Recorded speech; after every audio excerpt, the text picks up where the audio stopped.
is yours, but still in me.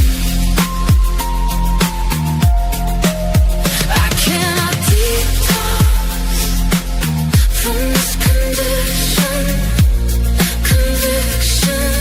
You're inside my misery box. I'm still never free from this addiction, affliction. Now it's yours, but still in me. Cannot detox from this condition, conviction. You're inside my misery box. I don't deserve you. You stay true. I want to save you from my misery.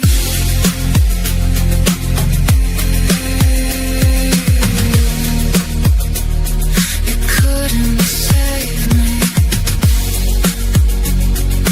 from my misery. I'm addicted to my misery box. Addicted to my misery box.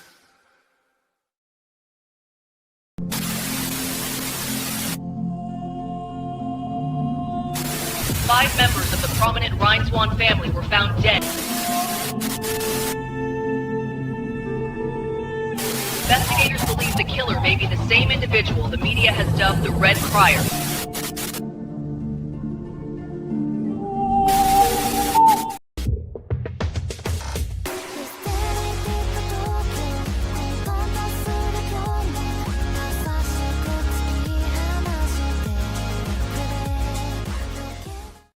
And good morning, Best Chat. Welcome back. Hello to you, Best Chat. Welcome back to another episode of Delicious, Malicious Morning Nonsense Chat. And man, today's particularly malicious today, I have to say. We got some other stuff too, though. Don't worry. Got some other stuff too. Should be pretty fun. But here we go, Chat. Welcome back on brand spanking new Tuesday. Hello to Carlos Batista. Good morning, LD and Best Chat. Well, good morning to you, Carlos Batista. Good morning. Hatsabam. Good morning, folks. Hollywood loves toxic romance in the same way. Dog pukes, then eats its own puke, only to puke it again. Dogs certainly do love that. It's this nasty liquid sludge that keeps regurgitating and eating nasty stuff. Yeah, we're gonna go over it again. It's like it's weird and then also illuminating to see women go over this stuff because they're the ones that kind of encounter it the most. On their end, the romance stuff. And the last time we went over the fact that, hey, Hollywood and people over there really have been romanticizing cheating for the last couple of decades, I'd say. They've slowly made it to where like whole generations of women have found, cheating to be one of the most romantic things out there. Romantic and drama filled. So that's kind of a big one. But this time we're going to go over to see what kind of men I think that's kind of what this one's about. It's about the men that Hollywood is trying to push onto women as the most attractive, the most romantic, and it's all red flags. So we'll check it out, chat. We'll check it out together. It's one of the interesting ones. To Book Column, hello to you, Book Column. Good morning. Hello to you, Board Leading says good morning and happy Taco Tuesday, LD and Breast Chat. Well, good morning to you. Good morning to you indeed. Let's see here, chat. By the way, we because of your generosity yesterday, we are now $29 ahead of schedule for today's Pillarman chat. And I have to say, we're off to a really good start. Of course, we get to $200 today, Pillarman. We get Pillarman for a day, and we'll be halfway there for a extra stream that the chat chooses, and it's going to be on Twitch. But if Twitch goes away, we'll do it on Kick. But we're going to get there, chat. We're going to get there. Hopefully we get there. We'll get there. We'll be halfway there to a extra stream. The chat will choose what topic it'll be, what show we will cover, that sort of thing. And speaking of which, the last time we got this was Amazing Digital Circus, and which we will do this evening later in the day. It's with Stu We're going to be watching the last few episodes of Amazing Digital Circus, and then of course it also unlocked the third episode, which will be coming out later this year, I think during the summer. So we'll watch that. We'll cover that. Should be pretty fun. But that'll be this evening on Twitch. I'd say around 8:30 or so, around there, 8:30 p.m. Eastern, somewhere around there. I'll let you know in the Discord. But yeah, the last time we unlocked it, boom, it's Amazing Digital Circus. Now the extra stream we got unlocked on Weeb Day. We watched one episode of Velma. More than enough. More than enough. I will not continue that one unless you really want me to. It was really cringe, top tier cringe. But as a palate cleanser, we also covered a Shea Durex video, which is really good and a lot of fun to cover and talk about the topic at hand, which was Mr. Freeze and his tragedy of a character in a good way. Not that he was written terribly, but he was written very intriguingly. And the end of that character, specifically in the realm of Batman Beyond. Also, I didn't. That's the stream I've learned that the guy that plays Eric Matthews from Boy Meets World plays Terry McGinnis. I had no idea. It's like, so Terry McGinnis is Eric Matthews and Ron Stoppable and Grifflekin. That's kind of interesting. I didn't know that. I was really shocked to hear that. It's like, what? I did not know that at all. Anyway, Chad. But Amazing Digital Circus tonight, this evening on Twitch. Should be pretty fun, chat. But today, we're at 129 out of 400. And if we get to 200 today out of 400, we will be at Pillarman and halfway to an extra stream that you, the chat, gets to choose. Let's see your chat. Who is here? Who else is here? Get your coffee, Lieber Wolf. Get your coffee. Hello to you. Posthumous says, solemn, outwardly morning, LD and chatty folk. Hello to you, Posthumous. And then Shadowing Tronic says, good morning, all. I may be sick. Don't get too close. Noted. Hope you feel better, Shadowing Tronics. Get some soup and or some hot coffee or some tea, preferably tea. Tea, I read up, is pretty good. It's actually really, really good for you if you're feeling under the weather. And Teacher Carl Begon says, good morning, Aldine, best chat. Remember to stay hydrated and stand against the evil. So the Avatar movie Appa needs to be put on fraud watch after letting Tagger ride him after seeing him beat up A. Oh, man, did you see the ending? I did not see the ending coming. Like, whoa, that's interesting. That's interesting because aren't the Sky Bison the people? Aren't they the people that kind of taught people how to airbend? I'm pretty sure that's how it goes, right? Let's see. All right, chat. Hello to you. Good morning. Finion Yesha says, good morning, LD. Looking forward to the next 2 episodes of ADC. Yeah, it should be pretty fun. Join us tonight. Join us this evening. Ready to go. Right, chat. And get this ready to go. So, good morning, LD and chat. Good morning to you, the Inspector M. Good morning. Megalithon says, good morning, LD. Did I hit the like button? Of course I did. Thank you very much, Megalithon. And welcome back. Cardiacatchers, good morning, Live and Best Chat. Tabletops and Tomboys are on for Tuesday. What's the good word? We'll check it out. To Animate Acumen, welcome. A member for 37 months. Welcome, Animate Acumen. Welcome indeed. Very cool indeed. Hello to you, Animate Acumen. And then Kara, the Tolkien Nerd, says, good morning, all. I think I know where my P&P variation is going. I was concentrating too hard on the word count and not writing the story. Makes sense. It happens to us all. Hello to you, Lady Fastland says, good morning, LD and Best Chat. If Hollywood has been actively trying to change what the female audience should desire, then why are the male parts of the audience surprised about the results? I don't know. Not sure. But yeah, Hollywood seems to be trying to, first of all, romanticize cheating. It's been going on for a long time. And then I think this one's about the troublesome male people, the male characters, the male versions of what is deemed to be romantic. It's the Arc 5. What time? Around 8:30 p.m. Eastern. Around there. That's the estimated time. All right, chat. All right, here we go. All right. But first of all, I found some a big dose of retardation that is so retarded, chat, so ridiculous that I've never seen a reaction to a post like this before. It's very rare. I'll say it's very rare. And the reason why that is because I've never before seen leftists and right-wing people and SJWs all unite in unison to call someone retarded in such a united front, it's been interesting to see. Look at this. So Mary Morgan from a Pop Culture Crisis has decided to go, has disguised herself um, as a right winger or like a centrist right wing person for a very long time. But the grift has blown up. She's gone full mask off, thinking that she hasn't gone full mask off. She didn't think that the mask had slipped from her face, and she to reveal herself to be a feminist, man-hating feminist. But check this out, chat. Let's see here. Let me see here, chat. 1 second. Get this going on here. All right. All right.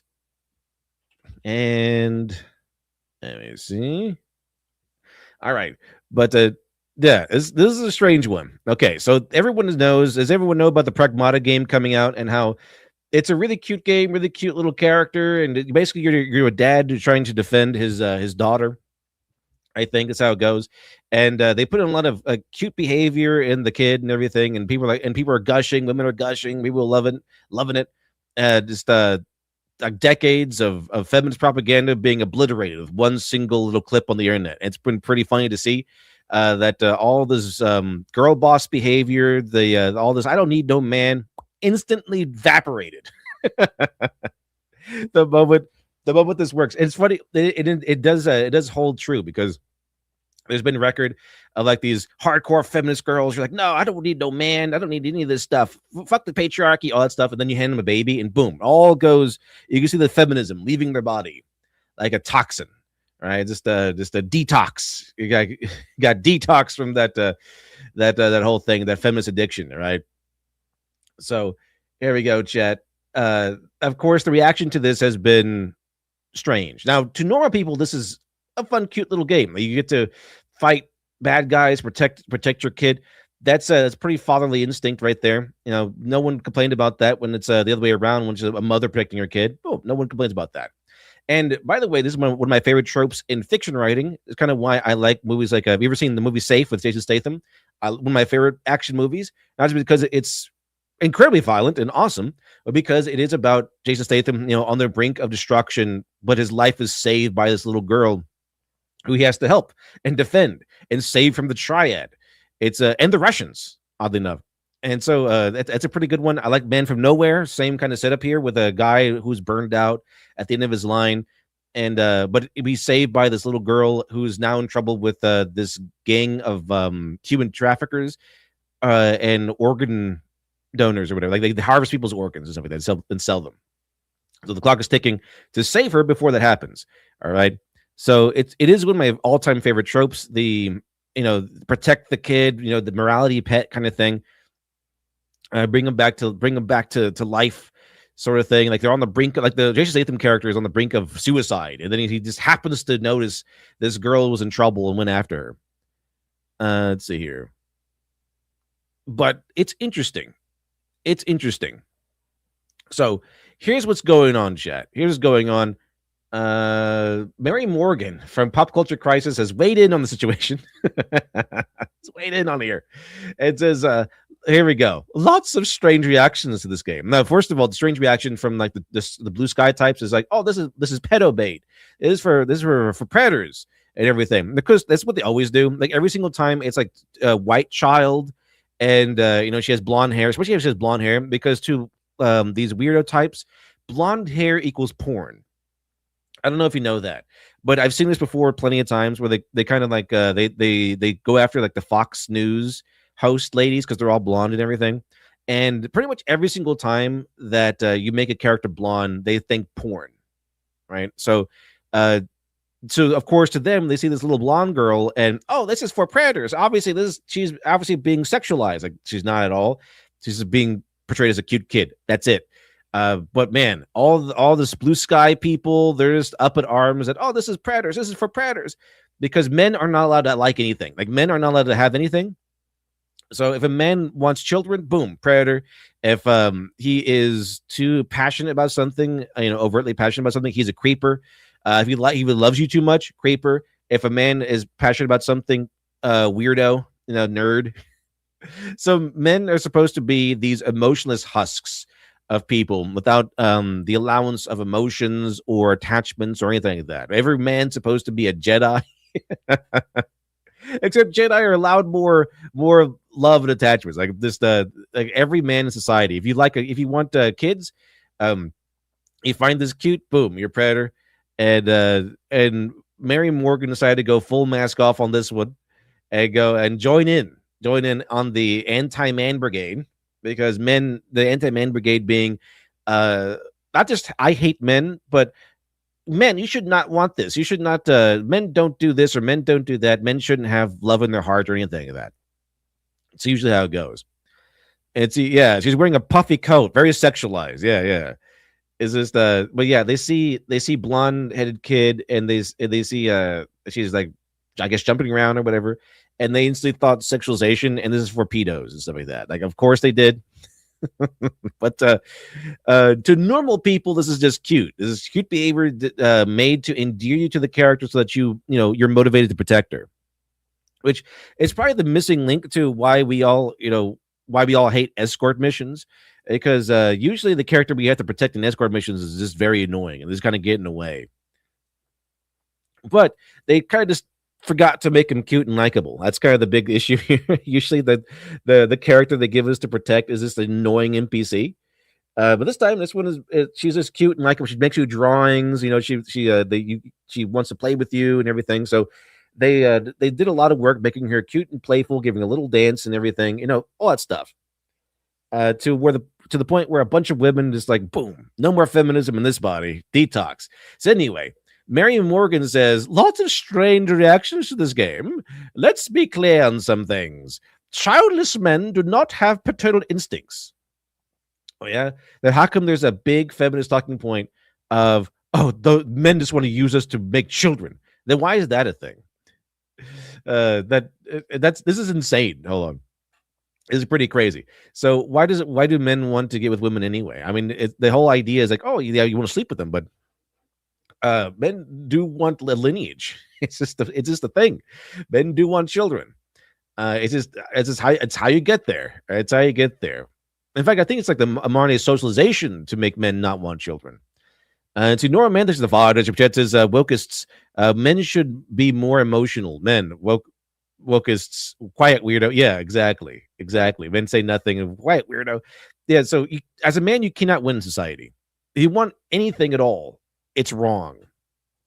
So if you want to, you're like, oh, that's cute. That kid's cute. Let me go ahead and protect her.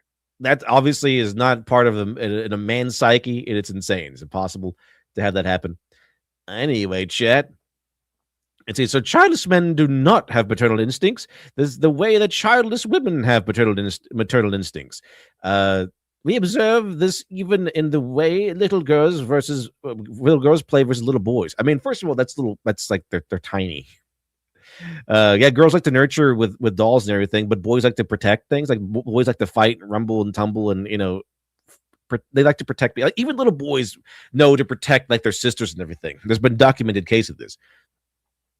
Men first experience paternal instincts once they have their. Oh yeah, hold on. Do the voice. Men first experience paternal instincts once they have their own children. I'm pretty sure that's what. How is that even? How's that even logical?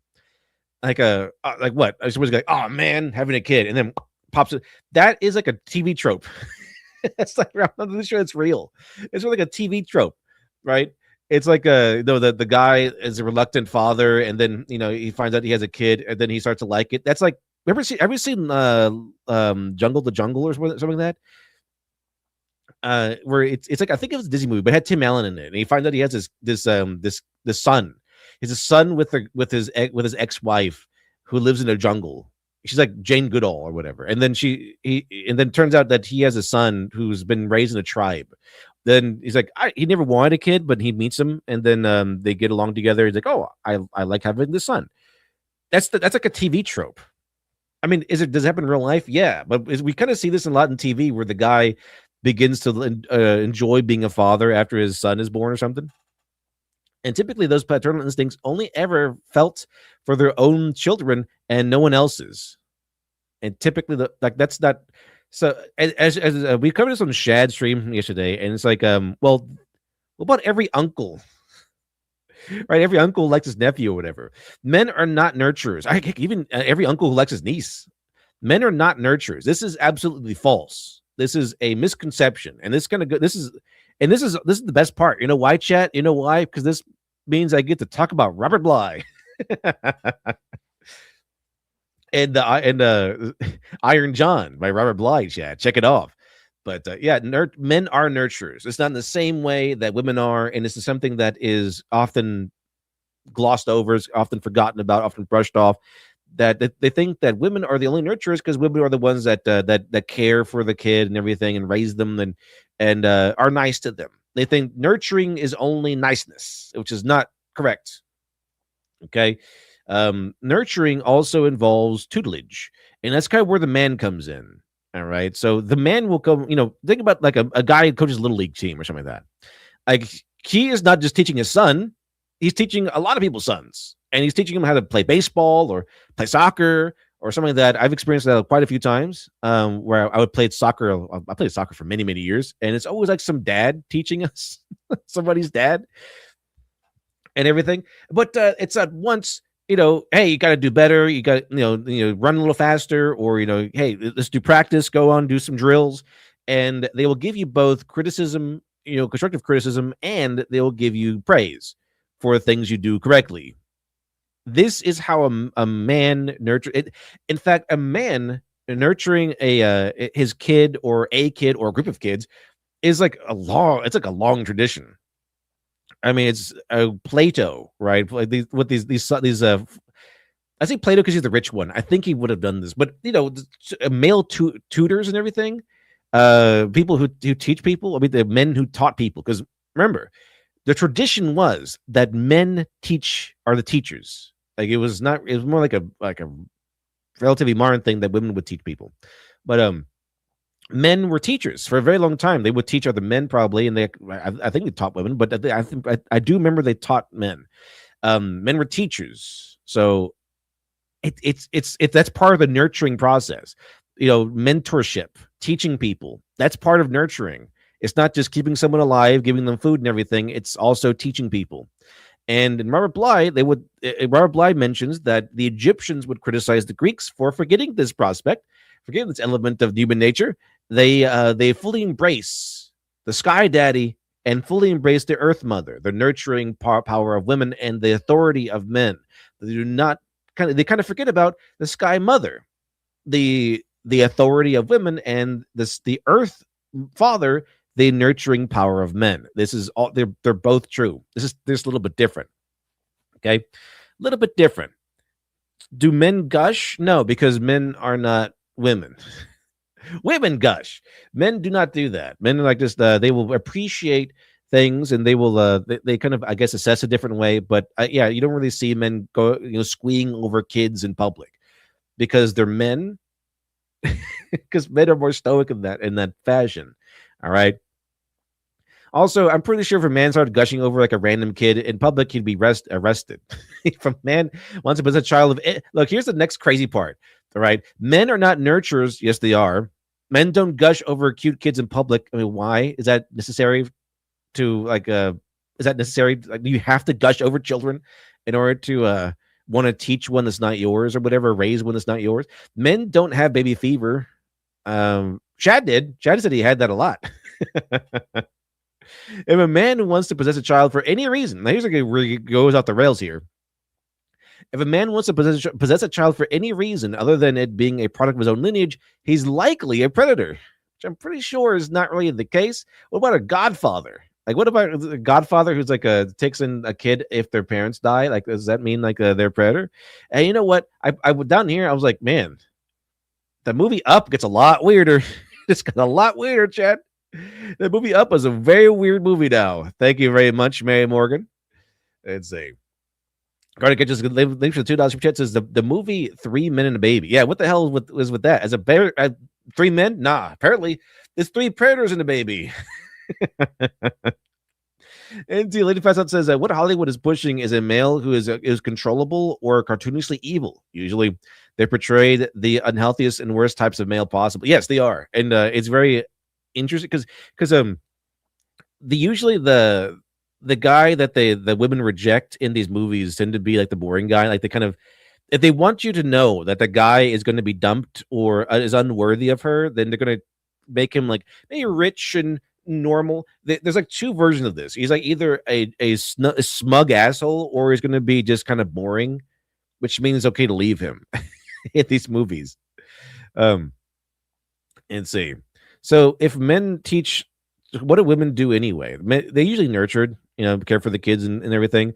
So men will teach you basically what this is supposed to be is, if you look at the hero's journey, the men is the mentor. The man is the mentor. Like he will take you after childhood. So essentially, this is how it goes. Women raise children, okay, and then once the child gets old enough, he goes to live with his father. This is laid out in both. I think this is laid out in both Hero 1000 Faces and Robert Bly's Iron John, where it's you start off childhood with your mother, and then you are taken away from your mother and you go to live with your father. Sometimes it actually is separate. Like you don't really live with both of them at the same time. You go to live with your father for a while, and then he teaches you the next steps in manhood.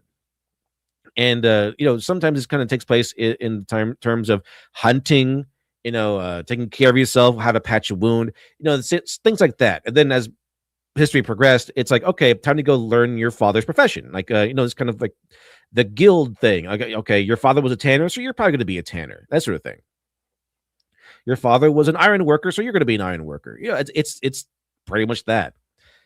So yeah, women will teach kids, like they'll raise kids and they'll nurture the kids, and then the father will tear away the kid from the mother, and now it's time to start forging this kid into a proper adult with skills and knowledge and everything.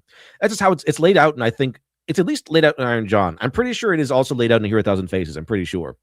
That's why Joseph Campbell goes into the whole thing of like, oh, it's the unfortunate father who has the misfortune of being the first time you experience hardship outside the womb. So basically, the father comes in and tears you away from the comfort of the mother and starts giving you hardship, starts teaching you new things, starts basically punishing you, criticizing you, but making you grow at the same time. This is why. And also in the hero's journey, we see resentment towards the father. It's why we have we battle the father essentially, and then why also after we've gone through our phase of death and rebirth, that we have we reconcile with the father. That's also part of the hero's journey. Like we realize what he's been doing for us, and we reconcile. Okay, it's a big part of it. But yeah, so a woman's role is to raise the kid, and the man's role is to take the kid the woman raised and then forge him into an adult. That sort of thing. So yeah, it's not just the woman who does the whole work. All right, it takes both. All right, it takes both. So yeah, by that metric, by that reality, men have to be right. Men have to be nurturers. It's just set in stone in our biology. Women are nurturers. Women are seen as nurturers because they nurture kids, like they nurture babies and everything. And but they don't. People kind of brush off the idea that men are needed there too to take hold of the kid and raise them into adults, at least men into adults. Robert Bly also talks about how it's not you only a man can initiate a man and only a woman can initiate a woman. So there's also that, like a woman probably takes the raised girl and then initiates her into the next portion of womanhood.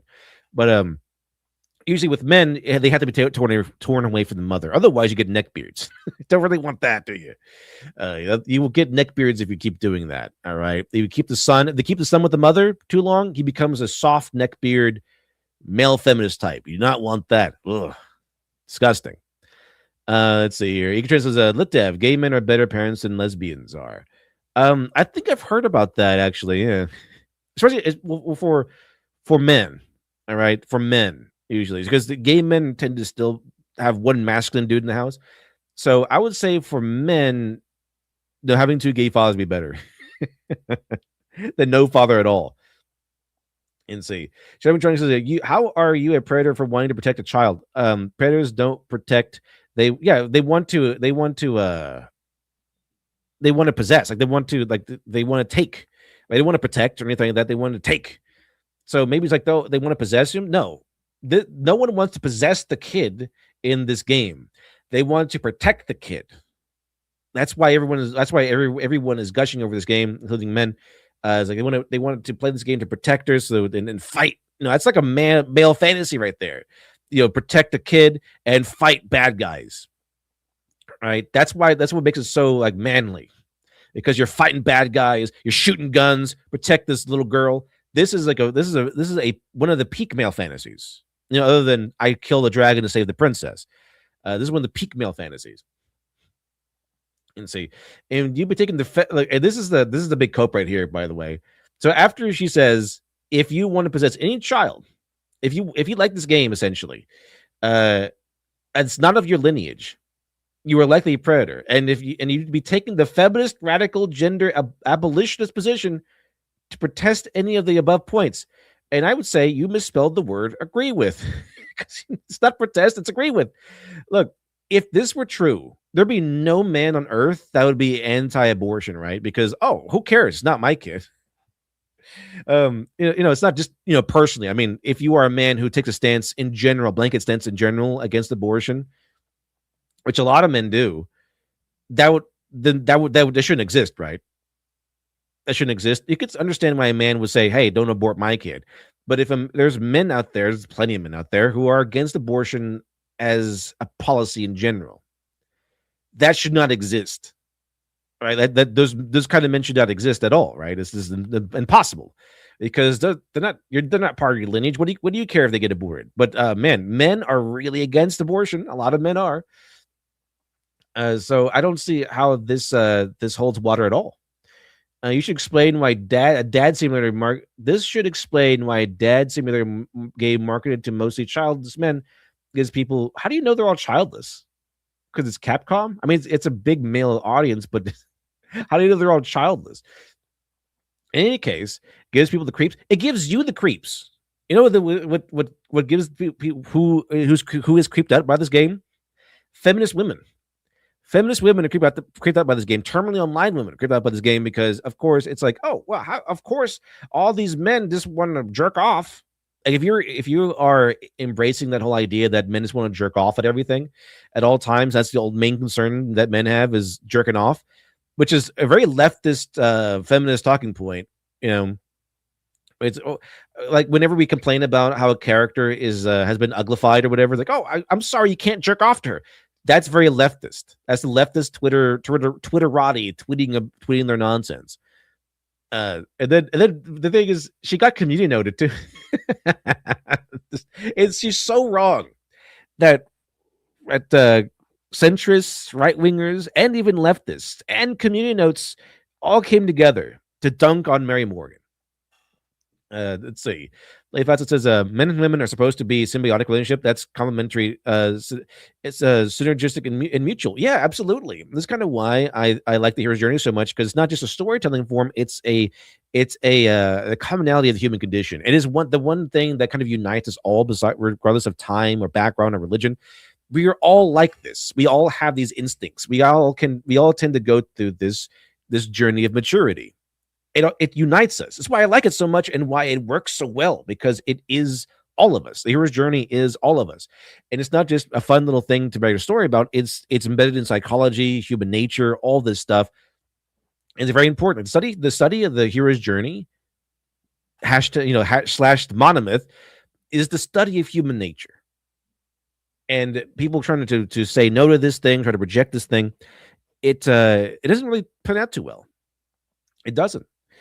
But look at this. Research shows childless men experience bruniness and desire for fatherhood nearly as often as childless women, 59% versus 63%. That's pretty close. And men, including non-parents, exhibit innate caregiving and protective responses to infants. Absolutely. I mean, if we see a man just kind of let a baby die, you would say like he's an asshole, right? He's not really a good person. It's not like no one goes, oh, of course, because he's a man, he doesn't really care about any of the baby other than his own.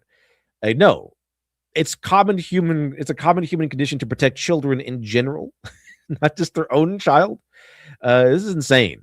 She goes down here, goes, to those denying biology here.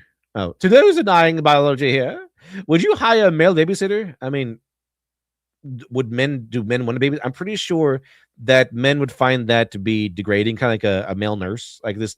It's like kind of like that. It's like, oh, I know there are male nurses, but you know, a commonality. You're like, oh yeah, I don't want to become a male nurse. Men are doctors, that sort of thing. And that's even such a common viewpoint that it was a joke in Scrubs when Elliot Reed dated Nurse Flowers, who was a dude. It's like she found that very embarrassing because most people, it's like, oh yeah, men aren't nurses. Yeah, it's kind of and men who want to be nurses or who say they want to be nurses, like, oh, it's kind of strange. Shouldn't it be like a doctor or something like that? So it is a commonality that it's the same thing here with babysitters. Like, would a man really want to be a babysitter? Like, probably not. Probably not. That's more of a woman's thing to nurture children, to care for children, to watch out for children. As I said earlier, it's not because men lack nurturing skills. It's more along the lines of that men will take the raised kid later on in life and then initiate them into adulthood. Caring for little kids, not really a man's thing in general. I mean, of course, they can do that, but they're probably not going to choose to do that when women can do that just as easily. You meet your kid's kindergarten teacher and it's a dude. Okay, how do you feel about that? Awesome. That's good. The thing is, yeah, do you want your kindergarten teacher? Yeah. I said before with Iron John, Hero's Journey, everything. Little kids probably need like a woman. Little kids, that's a woman's thing. So this is why your kindergarten teacher is probably going to be like a woman. Your special ed teacher probably going to be a woman. When they get older, they're going to need a man because a man to be more strict. They don't need quite the nurturing kindness anymore. It'd be more rigid, more like, hey, here's how you do this correctly. Stop that. Straighten up your back and everything. More rigid. See, how do you feel about that? I mean, but if it was a male kindergarten teacher, I'm like, okay, what? So, what do women have to have that men don't? They have the instincts to cater to kids better than men. Men are more equipped to handle the child later on in life. That's kind of what it boils down to. It's not that men lack nurturing instincts. That's just retarded. Are we beginning to understand each other now? No. Well, yeah, I guess. In terms of like, I understand that you are retarded. Men aren't women. Whoa. That's a bold stance to take, Cotton.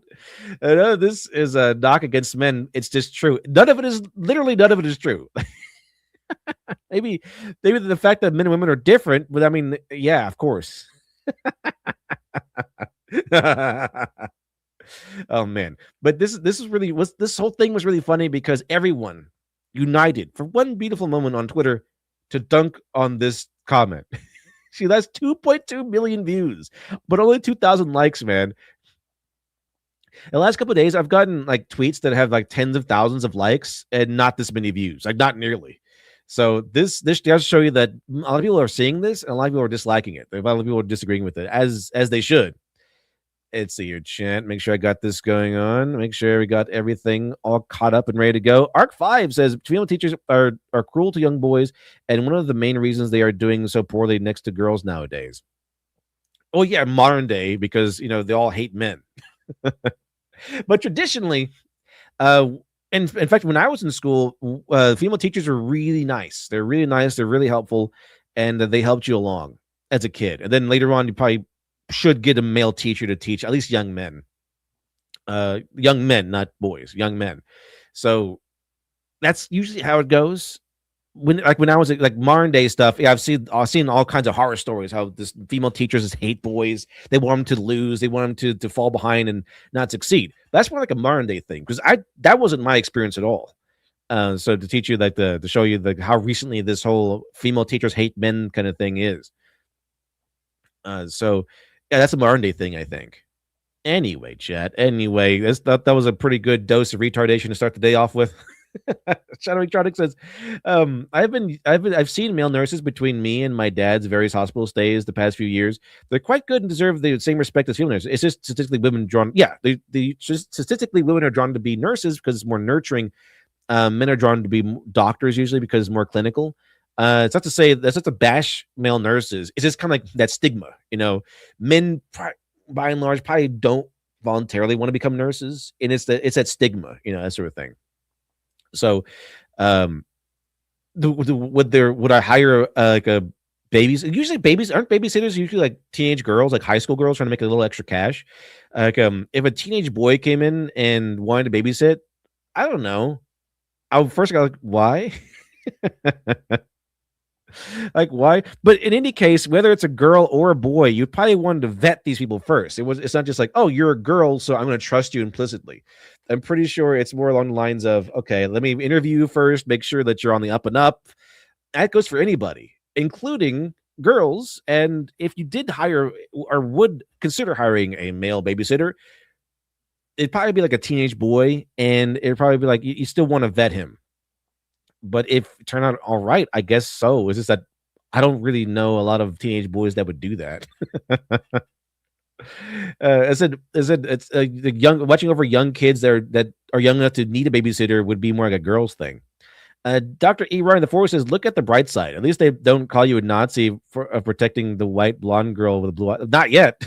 But the thing is, it's probably going to get there pretty soon. You know why? Because Reddit has cast out any person and any comment praising or even talking fondly of this game.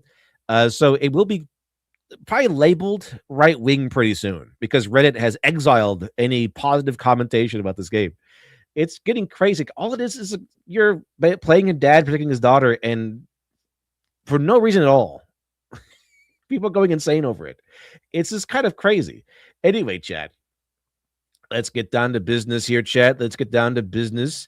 Toxic men are not romantic. I agree. Yeah, it's like a weird feminist people are not women that men should pursue. All right. So toxic men. You gotta watch out those toxic men. Here we go, chat. Here we go. So toxic men aren't romantic.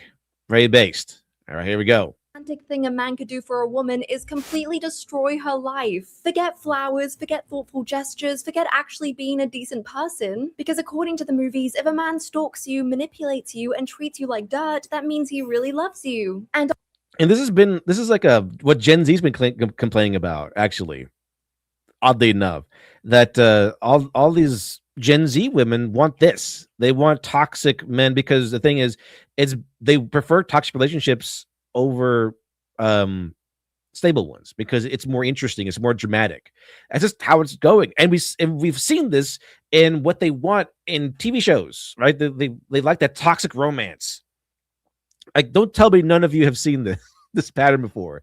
That modern women love not romance anymore, but toxic, vile, like dangerous romance, right? They want to feel that anger and that turbulence. That's how it goes. So, yeah, this is the exact kind of thing that Hollywood's been pushing, and it's the exact kind of thing now that modern day, like the new generation of women, tend to prefer the toxic relationship because they prefer the toxicity and the argumentation and the ruination of their lives more than a stable, boring relationship because it's boring. Like the stable one is boring. At least the fighting and the him cheating on her and him yelling at her is more exciting. That's kind of usually the stated reason. honestly, for the longest time, I ate that up. I was the biggest offender of these types of movies. And they do. It works.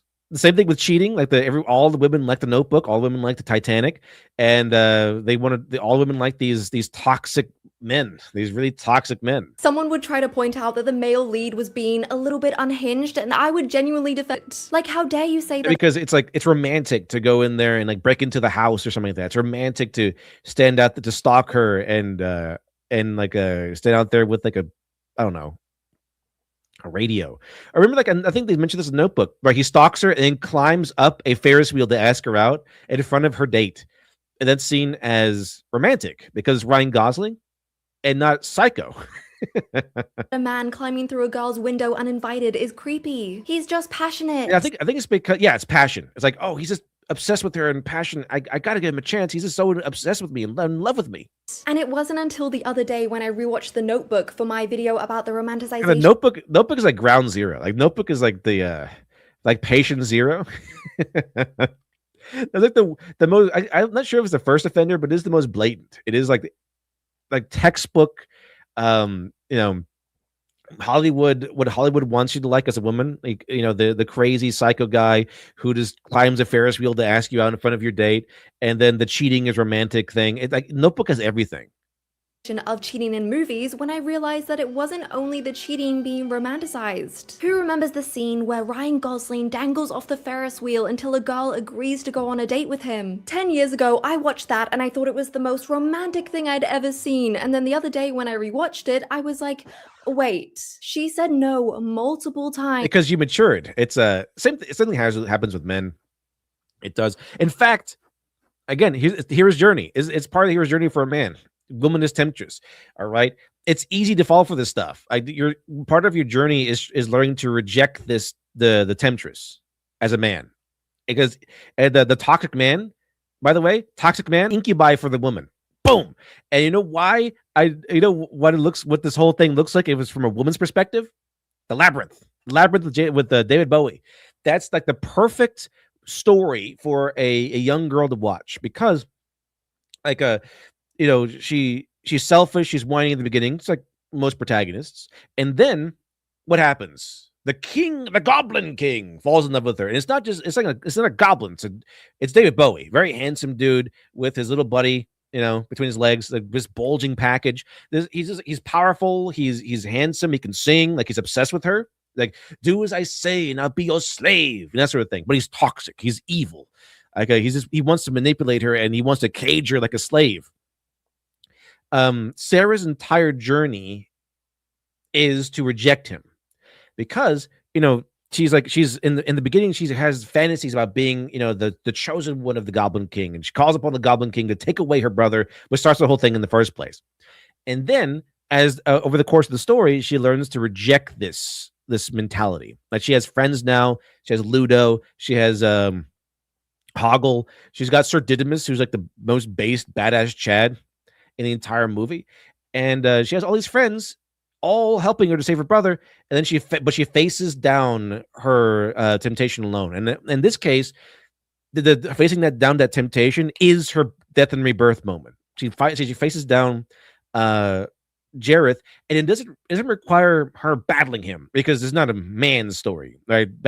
Having to battle the guy would have been a man's story, but because it's a woman's story, it's about the emotional attachment and her rejecting him emotionally for her brother that she hates. Like, she finds her brother very annoying, and her brother is a stepbrother. It kind of signifies the fact that the stepmother that she does not like is here to stay. So it's a lot of things. Like, it's really, really interesting, because it's not just her annoying little brother. It's a stepbrother, meaning it's not only an annoying little brother, but also a symbol of her fractured family and all of her resentment. But she chooses to protect the child and to save him over, taking everything Jareth has to offer, which is you no longer have to care for a screaming baby. You no longer have to live under your parents' roof. You can come and be the queen of the goblins. You can live here with power and majesty and everything you ever wanted. And she says no, because that is toxic. Like, this man is toxic. Labyrinth is a really good story for women to watch, because it is a proper arc that we usually reserve for men, but it's a proper arc for women, because it shows you to reject the incubi, because that's what Jareth is. He is temptation incarnate for a woman. There's everything you want: power. He's handsome. He rules the entire kingdom. He's probably rich. Probably makes at least 6 figures. And he's obsessed with her. Like, he's obsessed. He's like, he only wants her, which is everything in these movies, right? This all these toxic men she's probably going to talk about probably has every single one of those elements, except for maybe not always rich or whatever. But they do have the obsession, the passion. He's like, Jareth is like, I tore time and space upside down, and I did it all for you. Right? He has all this power. And he's obsessed with her to the point where he can destroy reality or distort it, all for Sarah's sake, so that she can choose him instead of her brother. And Sarah at the end rejects it. It's pretty good. It's a pretty good story, I'd say. So, but the thing is, men reject the succubus, right? Men reject the temptress, the succubus, and that's part of their maturity as a man. Women need to do the same thing, except Hollywood is not say this. Hollywood does not push this idea. No one pushes this idea today, really. In fact, it's encouraged. A lot of movies, a lot of works out of Hollywood encourage women to embrace the incubus. In fact, embrace the incubus over the good man, which the male equivalent would be if a movie said, hey, embrace the succubus instead of the beautiful princess, right? It's like that sort of thing. Let's see here. All right. 1 second here, chat. 1 second here.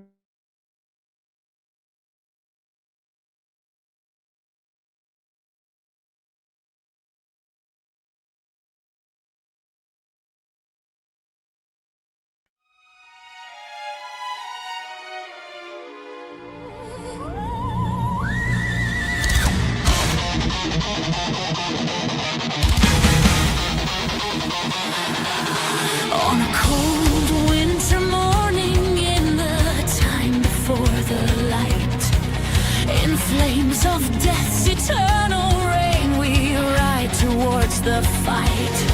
When the darkness has fallen down and the times are tough, alright, the sound of evil laughter falls around the world tonight.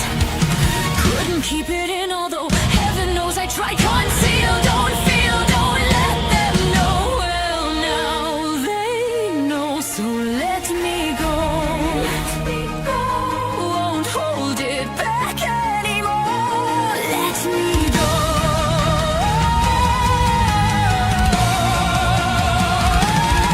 I'm a rock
and the world is what we long to see.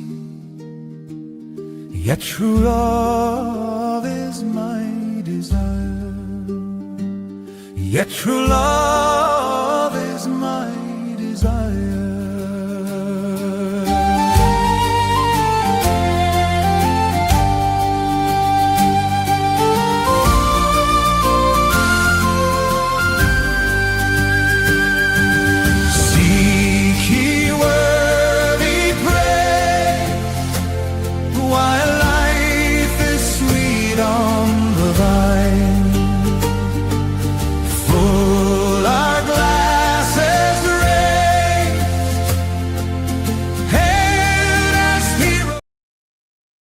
All right, Chad, we're back. I'm taking an important phone call, but I'm back.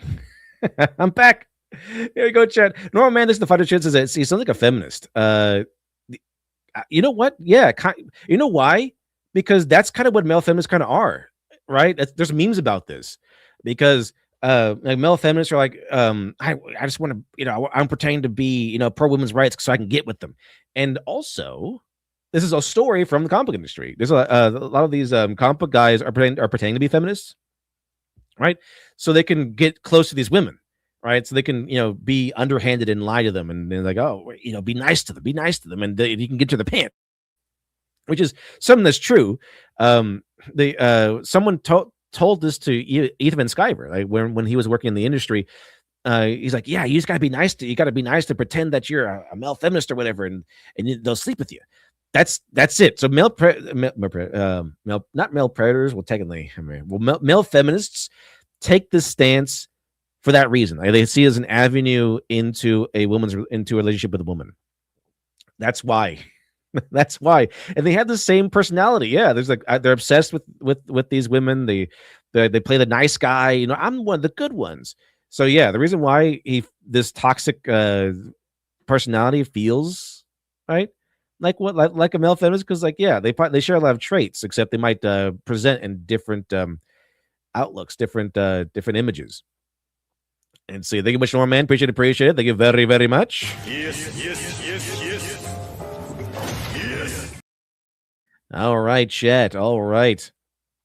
Let's see. Yeah, just AFK for a little bit. Had to take an important phone call, but I'm back. The stealth predators. Yeah, remember that? Someone made a really good. I think it was Stone Toss made a really good comic about it.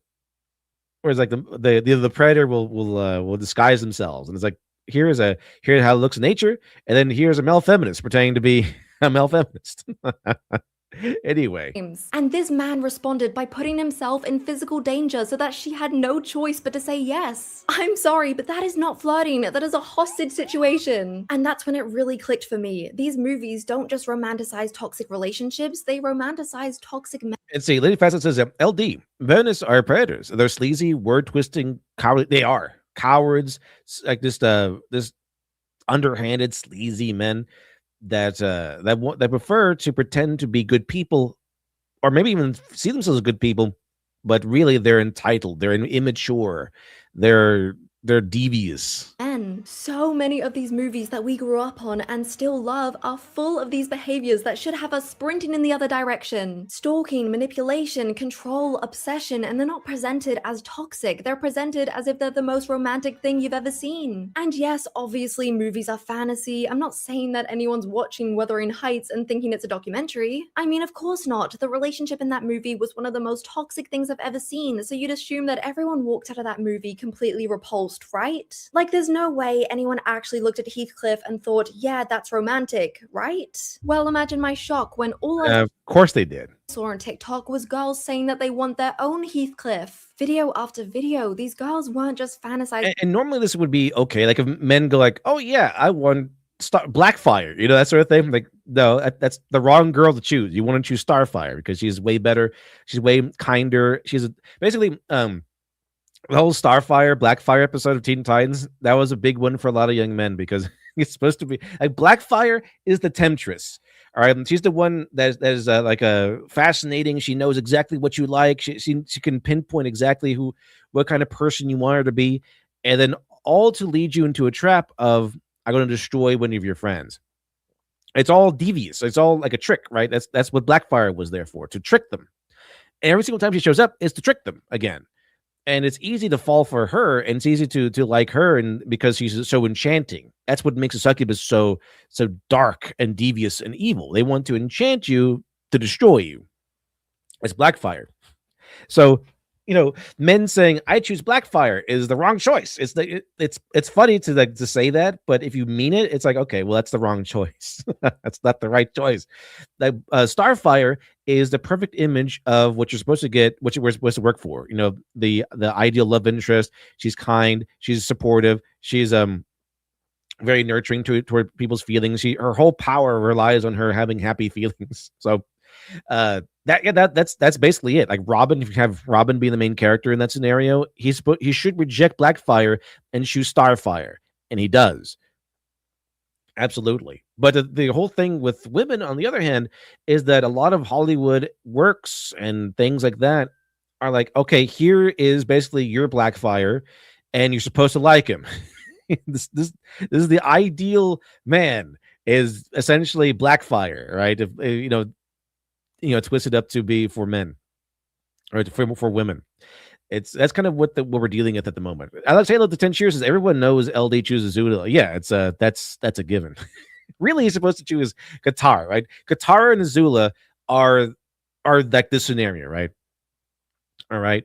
So if you are a guy, I know it never really comes into question with Aang, like he never once considers Azula, not once.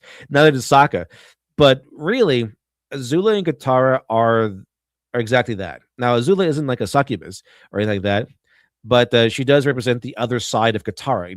Azula is devious and she lies, and she's ruthless, as opposed to Katara, who's very nurturing. She tells you off every once in a while to get you back in line, but she's mostly nurturing and caring and loyal. Right? Those are the traits that you want to look for. All right. You're not supposed to like the Azula ones. You're not supposed to. Anyway. About having that type of relationship, they were even reaching out to their toxic ex-boyfriends. And that's what really made me stop and think, is this— That's a big one I see a lot of Gen Zers talk about too, is that it's a trope, I think, too, on Twitter, where here comes she gets hurt by this toxic man, and then here comes a nice stable guy to pick her back up and nurture her back to health, and give her a nice stable life, and then she goes, "Thanks for the help. Thanks for giving me back my feet." And then she goes back to the toxic guy. That's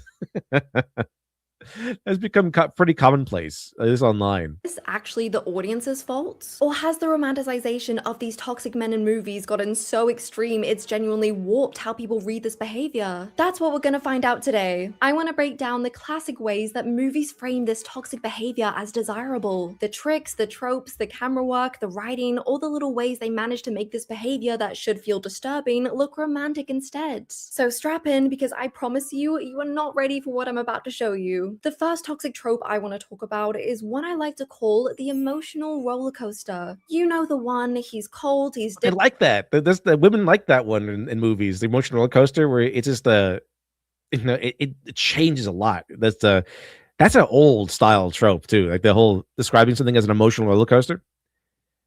Let Dev, don't succumb to temptress. Also, let Dev as Elizabeth. Look, have you seen the episode of Scrubs where it's all about hypocrisy?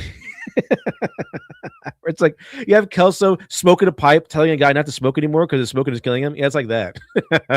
Distant, he's kind of horrible to be around, and then suddenly he switches and gives you just enough affection to keep you hooked. And the best example of this is the After movies, which, by the way, are marketed towards teenage girls, which is terrifying. If you don't know what the After movies are, they're a popular franchise based on a book series by author Anna Todd. And the part that makes this whole thing feel like a fever dream, the story originally started as a Wattpad fanfiction about Harry Styles. So yeah, just keep that in mind. Oh man, it started on Wattpad? Oh geez. How did that happen? As we go through this movie, we begin with our female lead Tessa, who's kind, polite, and ready to start our new... How good could this story possibly be? We started off on Wattpad. Life at college. One night, she comes back into her dorm room after taking a shower, only to be jump scared by a random man in her bed. This is Hardin. He's your What? What? That's a weird twist. It comes back like, oh, there's a random man in my bed. What? typical bad boy who thinks wearing skinny jeans is a personality trait. Now just Is it not? Is that pretty clear personality if a guy wears skinny jeans? Pretty sure know what kind of guy I'm dealing with. listen to what happens when she asks him to leave the room. Can you please go out into the hall so I can get dressed? Don't flatter yourself. I'm not looking. She's a better person than me because I would have dragged him out of that room by that stupid leather jacket. So from the get-go, you can see that her boundaries don't matter. Her discomfort doesn't matter. And I think that really sets the tone for what this movie is going to be. The next time the two of them see each other is at a party when they play a game of Truth or Dare, which starts off with everyone shaming Tessa for being a virgin. Why is that such a common thing in these types of movies, as if it's something you should be embarrassed of? But anyway, his friends then dare her to kiss Hardin, and he gets up in her face, fully expecting her to do it. The audacity is insane. We then learn that she's actually in a relationship, so she politely rejects him and leaves the party. At first, he seems pretty butthurt about it, and then the next week, he does a complete 180. He's suddenly all over Tessa, basically making it his mission to get her attention. And even though he has the Oh, she rejected. This is pretty toxic though. This is pretty toxic personality. She rejects him, so then now he's got to get her because how dare you reject me? I gotta conquer you now. Like whoa, wait a second here. personality of moldy cheese. That's a red flag. Somehow enough for Tessa to want to cheat on her boyfriend with him, which of course isn't great, but There it is. There it is. The cheating. Cheating is romantic thing. The cheating is romantic trope. already did an entire video on cheating on movies, so I'm not doing it again. Moving on. At this point, she realizes that she wants to be with Hardin, so she tells him that she's gonna do the right thing and end it with her boyfriend. Hardin responds to this by saying, "Don't do it for me, I don't date." Oh, yeah, right, totally understandable. It's not like you spend weeks trying to manipulate her into liking you. But fine, whatever, she takes it and she tries to move on. A few weeks later, her boyfriend comes to visit her, and the three of them end up at the same bonfire night. As you can imagine, this is already awkward enough, but then out of nowhere, some random guy tries to kiss Tessa. And guess who jumps to her defense? Her boyfriend? No. Hardin. Yeah, Hardin. This is kind of why these kind of guys are attractive to this demographic, we'll say, because they do possess a lot of masculine traits that are very attractive. It's kind of the same way a succubus does for men. They possess a lot of feminine traits that are very attractive. But yeah, this one is like he's aggressive, he's brave, it comes to her defense. These are all very like positive traits that women like. But it's not only good men that have them. That's the big thing. And unfortunately, when it's like high school level, when you're talking about like teenage girls or whatever, high school or maybe even early college, it's usually the bad men do tend to have these traits a lot of the time. That's why the bad boy is such a alluring figure, because they tend to have these traits because they don't care. They don't have the goodness to know to hold back, right? He literally launches himself Here's the incubus. The incubus attempt to tempt the girl over the fire and punches the guy in the face. I'm sorry, 5 minutes ago you said you wanted nothing to do with her, and now you are launching yourself over an open flame for her? I'm not even Tessa, and even I'm confused. Later that night, she gets a call from Hardin's roommate who I tells think that sort of behavior is supposed to be more along the lines of he's like putting him a front that he doesn't like her to protect himself, but really deep down he can't stand the idea that anyone else will have her, which is I think another portion of this that seems romantic. her that she needs to come over immediately, and ignoring all the red flags of the situation, that's exactly what she does. When she walks in, she finds the house completely destroyed. We're talking glass everywhere, furniture smashed. Did he do this? Is it okay? Is this romantic? Is this like, oh, you destroyed my house? That's really romantic. Holes in walls, just completely torn apart. Now, my first thought was, did someone drive a car through the living room? But no, apparently Hardin was so angry about what happened at the bonfire night that he tore the room to shreds. He continues to take this anger out. A bold move. Like, okay, the girl, like, I'm gonna go to her house and destroy it. Is this romantic? Okay, I've never heard of this one. Is this romantic? Is this seen as a positive trait? As an alluring trait? Like, oh, he destroyed my house. That's very attractive. On Tessa to the point where she's visibly shaken, and just when you Is think it the same thing as Anakin killed a bunch of women and children? So that's pretty awesome. Let's get married. this man is about to fully crash out, he It's suddenly Lady Fazio says that. That's why when a nice guy actually rolls up with his sleeves and throws down, it's absolutely magnetic and super attractive. Like a nice guy doing like a actual nice guy, not like a male feminist nice guy, but an actual nice guy who's like, just a good person, like an actual good person. He steps in. That's supposed to be, I'm pretty sure that's supposed to be magnetic and attractive. But that alone, that emotion alone is probably magnetic and attractive, but it's from a toxic guy that goes to destroy your house. It's supposed to be like you want a guy that's really good and like a white knight who's like very passive, and not really passive, I guess, but more like can control himself until it's, well, let's put it like this. He's nice until it's not time to be nice anymore. That's kind of the kind of guy that should be looked for, I think. On the floor. Like that kind of guy, the white knight kind of guy, that sort of guy is like the equivalent of the princess for a man. Like that's the ideal version of a person you want to look for. The guy who's nice until it's not time to be nice anymore.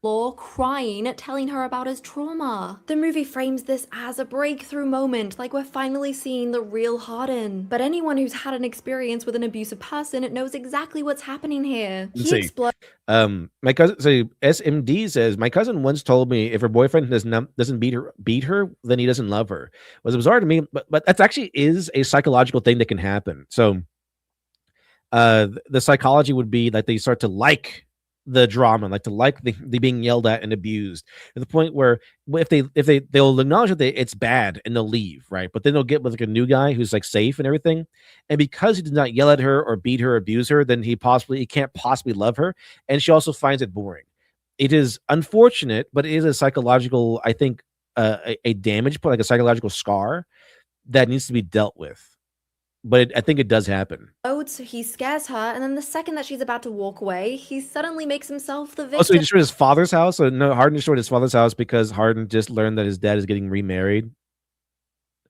That's interesting.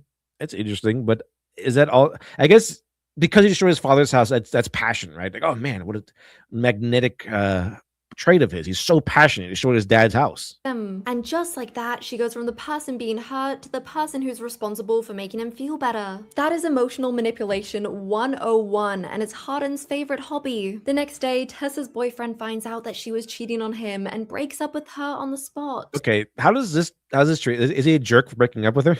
Is he treated as a jerk for breaking up with her? Let's get a round of applause for this guy, literally the only logical person in the entire movie. But before Tessa can apparently he's like, you know what? I'm out of this movie. This movie sucks. even process this breakup, Harden then asks her to move in. To say this man is a walking red flag is an understatement. At first, things between the two of them are all sunshine and rainbows, but it doesn't take long for the cracks to show. We learn that Harden has a traumatic past, and because of this, he wants Tessa all to himself. He gets jealous of everyone in her life and even isolates her from her friends and family. But hey, at least they're in love, right? Well, that was until Tessa finds out that the only reason Harden pursued a relationship with her was because of a bet. A bet. Remember that night at that party when they were playing Truth or Dare? Oh no. You're taking a bet really far, apparently. And she rejected him? Well, here's what happened after. Here's a dare. Make her fall in love with me. And then I'll just turn it off. So the majority of the Why would you record that? romantic moments in this movie were fake, just a game to see if he could make her fall for him. And the craziest part isn't even that he did it, it's how the movie tries to make him the victim, instead of showing. Okay, how does it do that? Because that's pretty downright evil.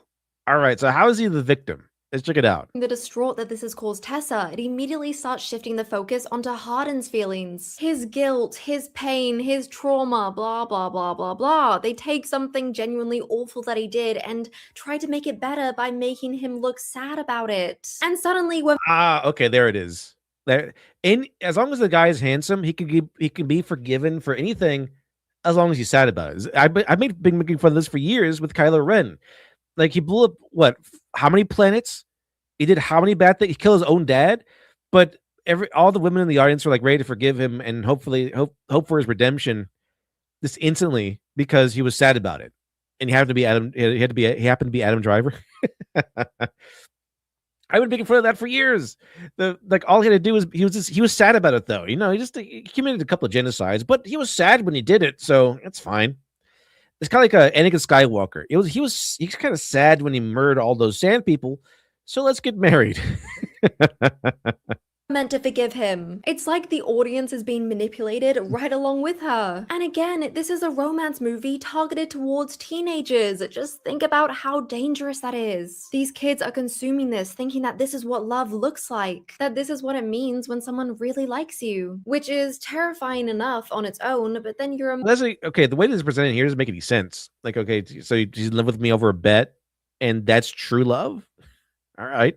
remember that there are 5 of these movies. 5! And they only get worse. Let me just take you through some How do they get worse than this?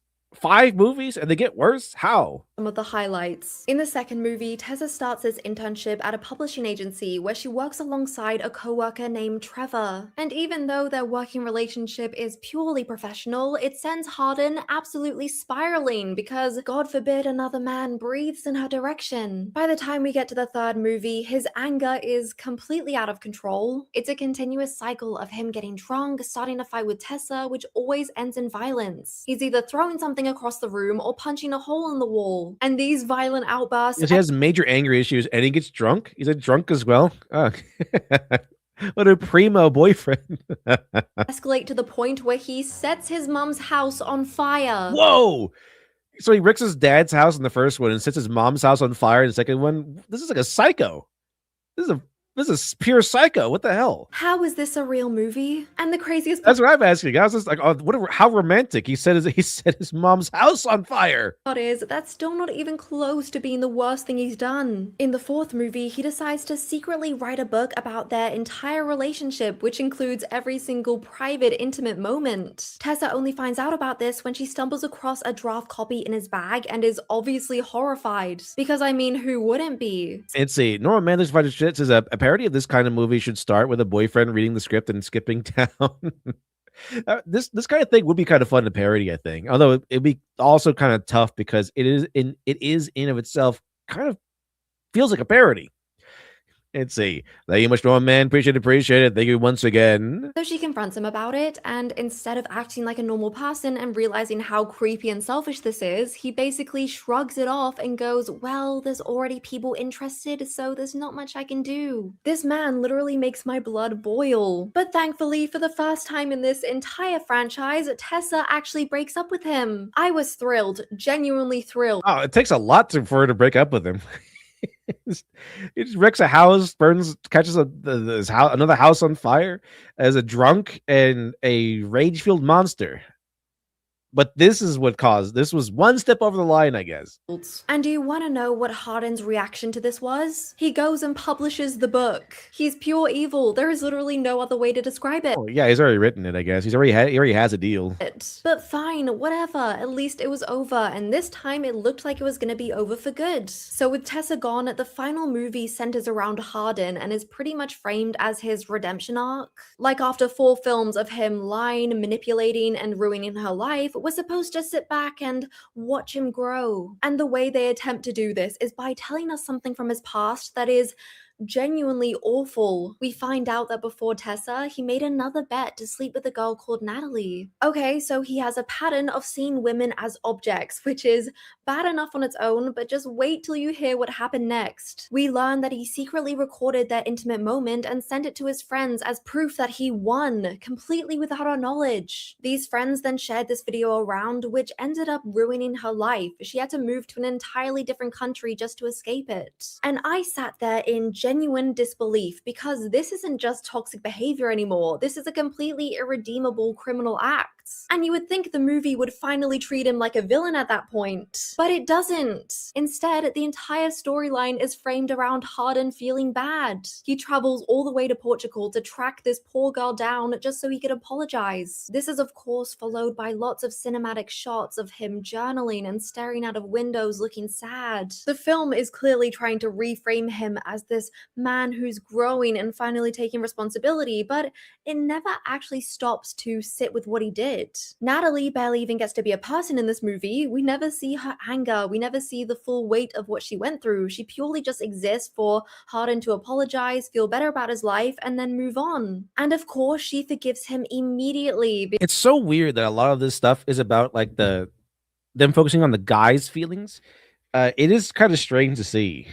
with the only if he's handsome and all that stuff, right? But it kind of like the guy's feelings is focused on because it's him that I guess they're interested in the most, seeing his reaction to her. Like she's not so interesting. It's the guy being obsessed over her. It's kind of why I think a lot of these have like a bland female protagonist with like basically no personality, so they can they can step into the role. Same thing happened with Twilight with what's her name? Is her name Bella Swan? Same thing happened with Twilight. Same thing happened with For the Shades of Grey. Like it's always a bland female protagonist, and the juicy part of the story are the man's volatile, passionate reactions to her. Same thing I think with The Notebook too. Like if you look at every single rundown that she's done and other people have done, it's barely ever talk about any personality traits of the female character. It's always about the passionate actions of the male character, and she's kind of on for the main female character is just on for the ride. That's kind of what happens, and that's I think it's what the demographic really enjoys. Not so much who the main character is, but how the guy reacts to her. Because yeah, here too, it's how it's the main male character's feelings and reactions and his passion and what the hell he does. That's what it feels like. And so, Romantic Spider Shits is the same parody movie should end with the boyfriend returning and saying, "I told you so." Yeah, just the one who gets cheated on, he leaves and he's back like, "I told you so." And see, by the way, Chad, you know how there's scary movie and everything. I think what if they did like this called a love story or romance story or whatever, and it's like a comedic parody of this. That'd be kind of funny. Because we can't have him looking too evil, can we? The movie then time jumps 2 years into the future, where Tessa and Hardin bump into each other at their mutual friend's wedding, and instead of them having a normal interaction, Hardin turns his best man speech into a declaration of love for her. He literally hijacks his friend's wedding to win back his ex, and the movie plays this like it's the most romantic thing in the world. I'm losing my mind. Tessa runs out upset, he follows her, and then 2 seconds later, the two of them make up. And then, as if that wasn't bad enough, she then apologizes to him about how she reacted to the book. She apologizes to him. Oh, right, they did. It's called Another Teen. But I don't think it's like this, is it? But yeah, I do remember that vaguely. That other teen movie. That was pretty funny. That was pretty funny. And see, I actually had thanks for the two cheers. For the $2 super chat says, I send some cheers. Thank you very much, Alex Halo. Let me see. The 10 cheers says, meanwhile, the fake Go, the heroine is a nice girl who's created by a scientist and mages calls you senpai. I think that's why, the West is losing to the East, because I'm pretty sure the answer is yes. But have any of you seen ReZero? I finished the entire series so far.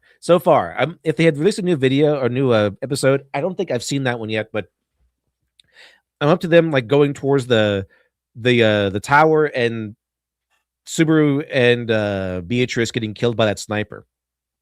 Is interesting. Still very Elden Ring. But I'm up to that part. Now, pretty much every single female character in there is very feminine. Like every single female character is ready to go. When a man starts crying, a man feels like very emotionally distraught. She's ready to go with hugs and letting him like rest his head in her lap and everything, and very ready with nurturing. Like that's Emilia, that's Rem, even Rom does this for Garfield. And then Garfield kind of cries when he meets his mother, which makes sense. And then she's, even though she doesn't think that he's her actual son, nurtures him and cares for him too, like kind of consoles him as well. It happens every time. Like every single guy who's in a state of emotional distress, there's always some girl around to help him through it. It's like that's every girl is ready for this. Where as opposed to like the Western world, they'll just make fun of him or leave him alone or call him a loser or something like that. So, I mean, as a man, I can call him a loser, but women are supposed to be nurturing, like it's supposed to be catering to those feelings. Same thing happens in ReZero. Right? Same thing happens in ReZero, where like the men in the situation, like the other men are like they mock you for they mock the other guys from crying, but the girls who are around are ready to go, ready to nurture, ready to cater to his feelings to make him feel better. It happens. Meanwhile, Subaru is like probably the one male character I would allow to cry a few times. Because man, if there's any male character who deserves a sit down and cry, it's him. Definitely. That and David Tennant's Doctor Who. I always said like 10 Cheers, the main heroine also shares her body with Galahad. Galahad. Because like in Possession, I think. Because she was used as a test subject for humans getting servant powers. That's interesting. Like Galahad, I guess, is a good choice. Let's see here, Chad. Again, another teen movie. Yeah, I remember that one now. I forgot all about that movie, but now I remember it. Now in a reality where she's apologizing for being upset that he released her private life without consent. And the film treats that like growth, like she's matured, like she finally understands him now. And from there, it's just full speed into this happy ending. They say they still love each other, he proposes, she says yes, and then it cuts to them being married with kids, living happily ever after. That's it. That's the ending. 5 movies of emotional abuse, manipulation, and arson just to end with they were always meant. And see, Leif says, LD, the East is just as bad as the West. Some of the other stuff is incredibly horrific because they have a Little Prince culture. Well, I don't like this. I don't like where this is going. Culture where a male child can do no wrong. Oh, okay. And it's not his fault. Yeah, you don't want that either. That's kind of like that happens here too, I think, where it's like my son can't do any wrong. You're obviously at fault. It's kind of like that the rich lady kind of attitude. That's pretty bad. You don't want that. You don't want that. Steph Flea says, what movie series is she talking about? This I don't know what exactly it's called, but let me see here. It's from a book series. I don't know what the book series is called either. I think she mentioned it, but I missed it. Let's see. It's called After. It's called After. That's what it looks like. To be. And I think what actually makes this concerning, I think every book starts with the word after, is who these movies are being aimed at. Because if you're a teenager or if you've never really been in a relationship before, this is the type of movie that can shape what you think love is supposed to look like. It teaches you that being hurt is normal, that chaos means passion, and that if someone treats you badly but says sorry, you're supposed to stay. And the fact that this got turned into 5 movies just shows you how much people have been conditioned to see this type of behavior as romantic. And it's not just after. We've seen the same type of man in The Vampire Diaries, in Gossip Girl, in Twilight. It's everywhere. And somehow, this still isn't even the worst of it. Because now we need to talk about the trope that genuinely made me question everything. The control freak. The entire reason I wanted to make this video in the first place. So the other day when I was doing research on toxic men in movies, I stumbled across the film 365 Days. Immediately, I'm thrown back into peak 2020 lockdown when this movie was literally everywhere. There were fan edits all over TikTok, girls were tweeting about how much they wanted a man like him, and the hashtag got over 2 billion views. But even— whoa, that's insane. Let's see. That's pretty crazy. That's pretty crazy. That's pretty insane. Man, the West really does not want. They really wanted to. I guess like what that's liberation for. They consider this liberation for women. That oh yeah, go after the toxic guy who's awesome and dramatic, instead of like what they would do to men, which is like, hey, see this girl that you probably will fall for. Do not fall for this nonsense. They encourage women to go down this dark road and make it seem like this is the best road possible. I think it's supposed to be like a feminist saying that they're, this liberation and no more of this patriarchy stuff. But really, it's just bad for women because these guys are toxic. These guys are red flags and they're damaging to people. They're damaging. What they really should encourage is finding, the Prince Charming, the White Knight, that the guy who's going to be both a good person and a good protector. So it's not just enough. Again, the other side of this is that some of these guys, they're nice guys. Like if they're just nice, then they're worthy to be a partner. Like they're a worthy man. If they're just nice, if they're just passive, then why don't girls like guys like me? I'm nice. No, being nice is not enough. All right, as a guy, you need to. It's not niceness, as Jordan Peterson says, that a passive man is a weak man. Like a weak man is not a brave man. A strong man and a brave man has the power destroy those around him, but chooses not to for more reasons. You want to be a monster, but a controlled monster, he says, like Batman. All men should be like Batman. So I'm trying to get at. But really, that's where it is. It's not enough to just be nice. You have to have strength. You have to have power as a man, but also morality enough to know how to utilize that power. That's the key. These toxic men have power, which is really, really attractive to a lot of young girls, but they do not have the restraint. They do not have the mental will enough to hold back until it's time to utilize that power, and how to utilize that power ethically. That's what a man should do. All right, the man should be powerful enough to do damage to bad guys or to enemies and to protect people, but should be nice until it's not time to be nice anymore. That's the proper form of it. But I think due to the liberation or thing that, oh, you go get him, girl, that this sort of guy is not only seen as good, but encouraged to go after. Now, this is the most romantic thing possible, is that he destroys houses and burns them down and starts fights and stuff. And see, Palestinians the five says, my story is centered on the crumbling of a past relationship, and got to say, this is a very weird experience. I would say so. It does sound pretty interesting, Palestina. Very interesting indeed. And good luck to you. And Palestina, the additional five says, the male character is self-loathing serial killer. Very cool. On a downward spiral, and he looks more mentally unstable. It seems like it. Yes. Like, are you talking about the guy here, where he's like, yeah, he's a psycho, or the guy in your story? 'Cause I can see a guy in the story being like if he's a main character, coming to terms with like, maybe there's something wrong with me, I need help or whatever. Because that could be interesting. That he's kind of dealing with kind of like a Dexter sort of scenario. But this guy's a psycho, and they're kind of holding him up as like the ideal guy to be with.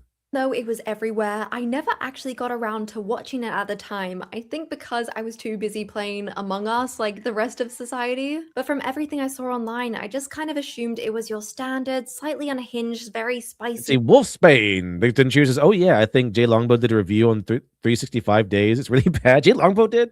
I gotta watch that. It sounds awesome. Romance movie. You know, the kind that you don't take too seriously. But oh boy, was I wrong. Because when I started to look into this movie last week, I realized that it wasn't just controversial, it was insane. People were so disturbed by it that there was a literal petition to have it removed from Netflix. And at that point, I mean, what other choice did I have? I had to watch it. For research purposes, obviously. The film opens on a beautiful beach where we're introduced to a Sicilian mob boss named Massimo. His father is trying to have a serious conversation with him about business, but Massimo keeps getting distracted. But the main characters, the main love interest is a mob boss.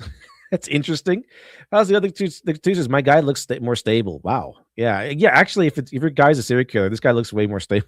Because if it's like a high function serial killer type, like a Hannibal Lecter type, yeah, I think Hannibal Lecter looks way more stable than that guy did. Megathon, actually, the Fighter Chat says, man, YouTube did something to the mobile love chat. The chat box, the super button under my phone controls, pain in the butt. Anyway, cheers, LD. Great topic. Thank you much, Megathon, that you're having fun. And thank you much, everyone, for generosity. Let me update this real quick. By this woman on the beach who he stares at through his binoculars. Because that's not creepy at all. Suddenly, out of nowhere, him and his dad get shot, and in his near death. Wow, I didn't think that would be the next step. Anyway, they get shot. Might put a damper in some of the romance in this story, like a little bit. Let's see. At Hayes, he sees visions of this woman on the beach. He has no idea who she is, but from that moment on, he is dangerously fixated on her. And I don't just mean he daydreams about her from time to time, no, he spends the next 5 years trying to find her. We learn that this woman's name is actually Laura, and she's currently on vacation with her boyfriend trying to save their relationship. Unfortunately for her, Massimo is also there, and he sees her for the first time since the beach. So naturally, you'd assume that he'd go over there, introduce himself, maybe ask for her number. But no, he drugs and kidnaps her. That's it. That's the... Well, it is a mob boss. Oh, he drugged and kidnapped me. How romantic. Now that's love. Setup of the movie, and trust me, it gets so much worse from here. But I want to start even before the kidnapping with a scene that genuinely made my jaw drop. Massimo is on a private jet with a bunch of his goons, and on the way to the toilet, he barges into a flight attendant. He leans in, whispers something in her ear, and then immediately pushes her head down to perform you know what. There is no conversation, she never says anything back, it just happens, which is literally insane. And look, I know that this is a movie, I know that it's supposed to be fantasy or whatever excuse people use, but it's just the way that it's framed that throws me off. Because it's not framed like he has so much power and this is disturbing, it's framed like, oh my gosh, this is so hot. But let's quickly look at what's actually This guy's so personally has a personality that's so magnetic. It just happens. happening here. This is a woman who works for a literal mob boss and they're on a private jet with no escape. There is not a single version of the scenario where she has any real power here. And what's the film I'm pretty sure this guy is like would be a bad guy in any other movie, right? response to all of that? Have her walk away with a smile on her face like it was the best part of her day. That was a choice. Someone chose to frame it that way. And what that does is that it takes away any discomfort that the audience might have felt. How can it be wrong if she loved it? Obviously, this only works by hiring a super attractive lead. Let's see. Fiddle Yashi says, I think that Cheers says, he's like me for real, for real. Exactly. Let's see. Alex with the additional 10 cheers. That reminds me, there is a harem show where the guy is the son of Yakuza who is being forced to marry the daughter of the mafia. That's interesting. I was thinking that you were going to go with like the house husband who's a Yakuza guy. I mean, could you imagine if this role was played by an authentic Italian mob boss? Wouldn't be so romantic then. I mean, like if he's like fat in a tracksuit. Yeah, probably not the best, you know? And would it? Anyway, so after being kidnapped, Laura wakes up in this massive room and is obviously absolutely terrified. Meanwhile, Massimo is just sitting there completely calm, ready to explain everything. Because yeah, nothing calms you down like finding out you've been hunted for the past 5 years. He then tells her that he's gonna give her 365 days to fall in love with him, and if she doesn't, then she'll be set free. So basically, Stockholm Syndrome, but make it romantic. He then attempts to calm her down by saying, "Don't worry, I won't do anything without your permission," which would be reassuring if his hand wasn't squeezing her chest. I kid you not, he literally says he won't touch her without consent whilst touching her without consent. And she is not into this, by the way. She is actively screaming, trying to escape, telling him that her boyfriend's gonna come and rescue. I guess in their minds, like, okay, yeah, you gotta have an arc. So of course she doesn't like him at first. This always happens. This is a very famous part of these kind of romance stories where the guy is powerful and handsome and everything a girl should want, but she doesn't like him that way. And then over the course of the story, she does like him that way. And see, we'll spend 10 cheers as a no. I think YouTube Thanos the video. However, I did find Jay Longbone forcing Rags and Mar to watch the sequel. That sounds interesting. Her. But Massimo is already 2 steps ahead. He tells her that he already sent a breakup letter to her boyfriend on her behalf and shows her pictures. What? That's crazy. He's like, you know what? I know that you're going to choose me in the end, so I might as well get things started. I sent a breakup letter to your boyfriend on your behalf. Pictures of him sleeping with someone else. So not only did he kidnap her, but he also destroyed her life so that she has nothing to go back to. The most baffling part about this movie for me is that I assumed it was going to be the usual trope of the bad boy who has a soft spot for the girl he likes, but no, this man is straight up evil and it's filmed like it's The Notebook.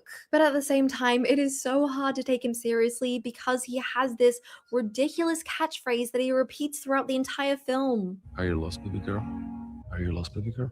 Are you lost, baby girl? Every single time he said it, I felt my insides shrivel up from cringe. Anyway, he then tells Laura that they're gonna go on a little trip together, and she just straight up refuses, which he responds by saying, "That's not an offer, that's an order." Hey, hold on.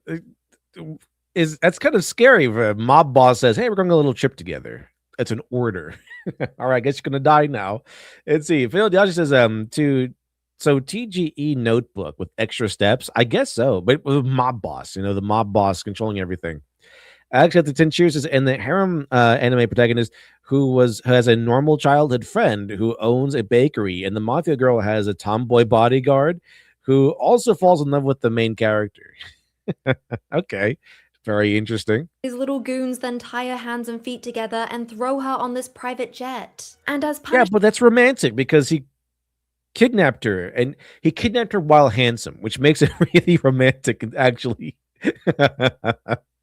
Let's see. Alex says, then cheers says, also, I mean, not who. Hey, which Alex Halo. That's anime acumen. $2 super chat says, how can it be a hate crime if I love doing it? Exactly.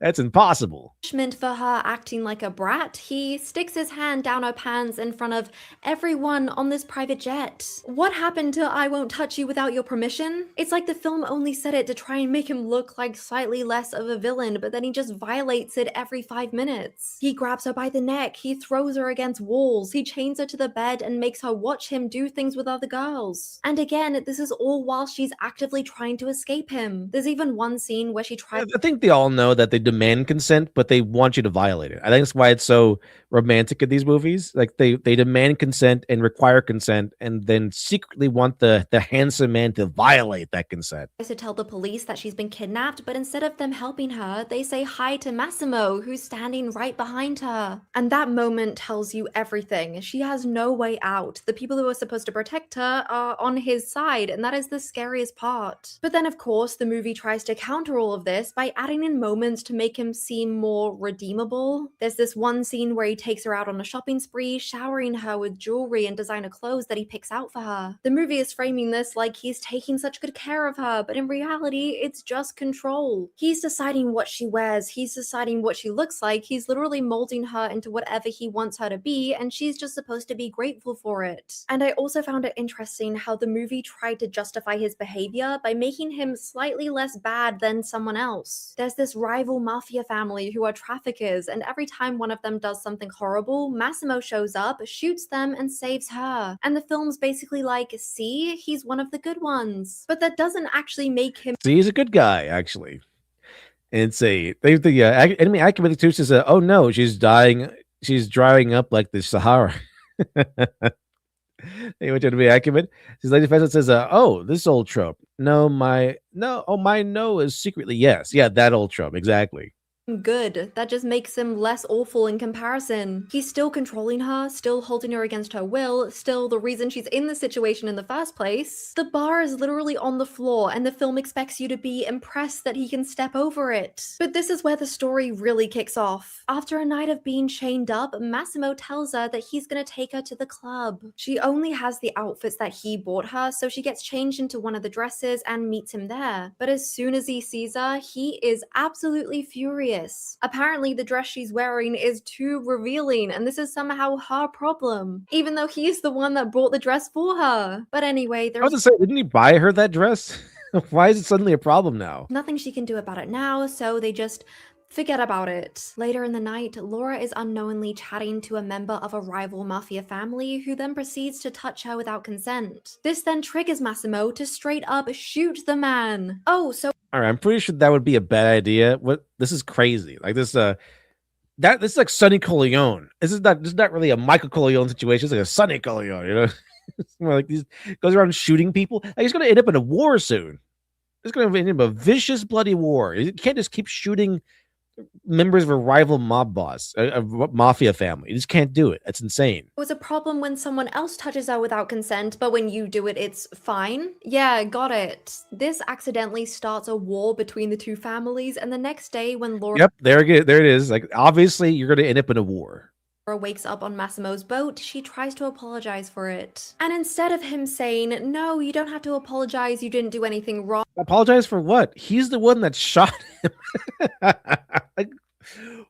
I apologize that you shot this man that caused you to go into a war with another family. What the hell? What is this? What is this nonsense? How does this make sense? All right, I don't know. Women, explain this. Why is this the case? Why does she have to apologize to him?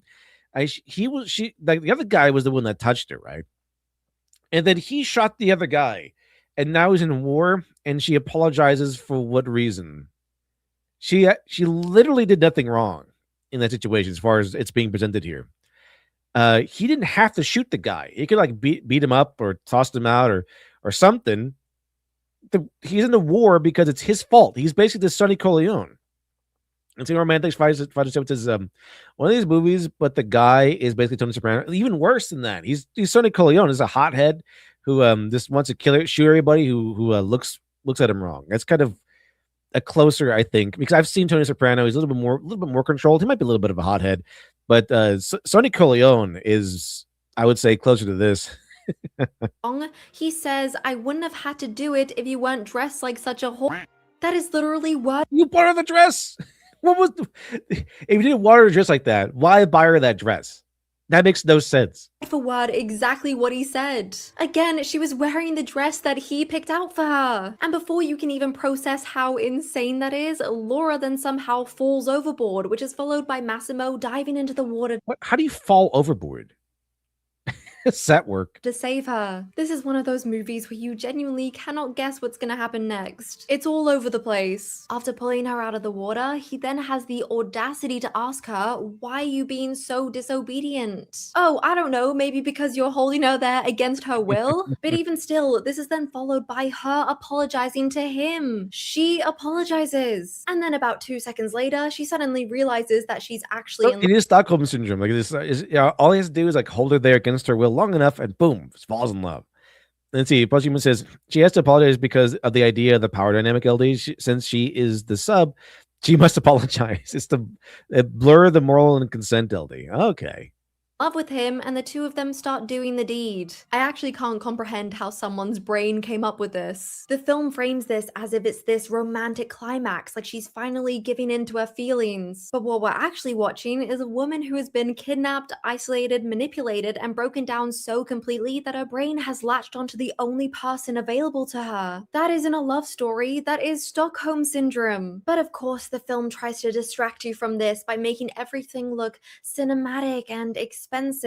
But if you strip all of that away and change it to a poor, unattractive man on some random little dinghy, then suddenly it's not a romance anymore, it's a psychological thriller. But anyway, just listen to how their love story wraps up. A few days after the boat incident, Laura wakes up to find a ring already on her finger, followed by Massimo asking her to marry him. And honestly, I think the symbolism of the ring being on her finger before he asks her the question sums up this entire movie. From the very beginning, she never had a choice, and now she She was wearing one of the stay-at-home revealing dresses.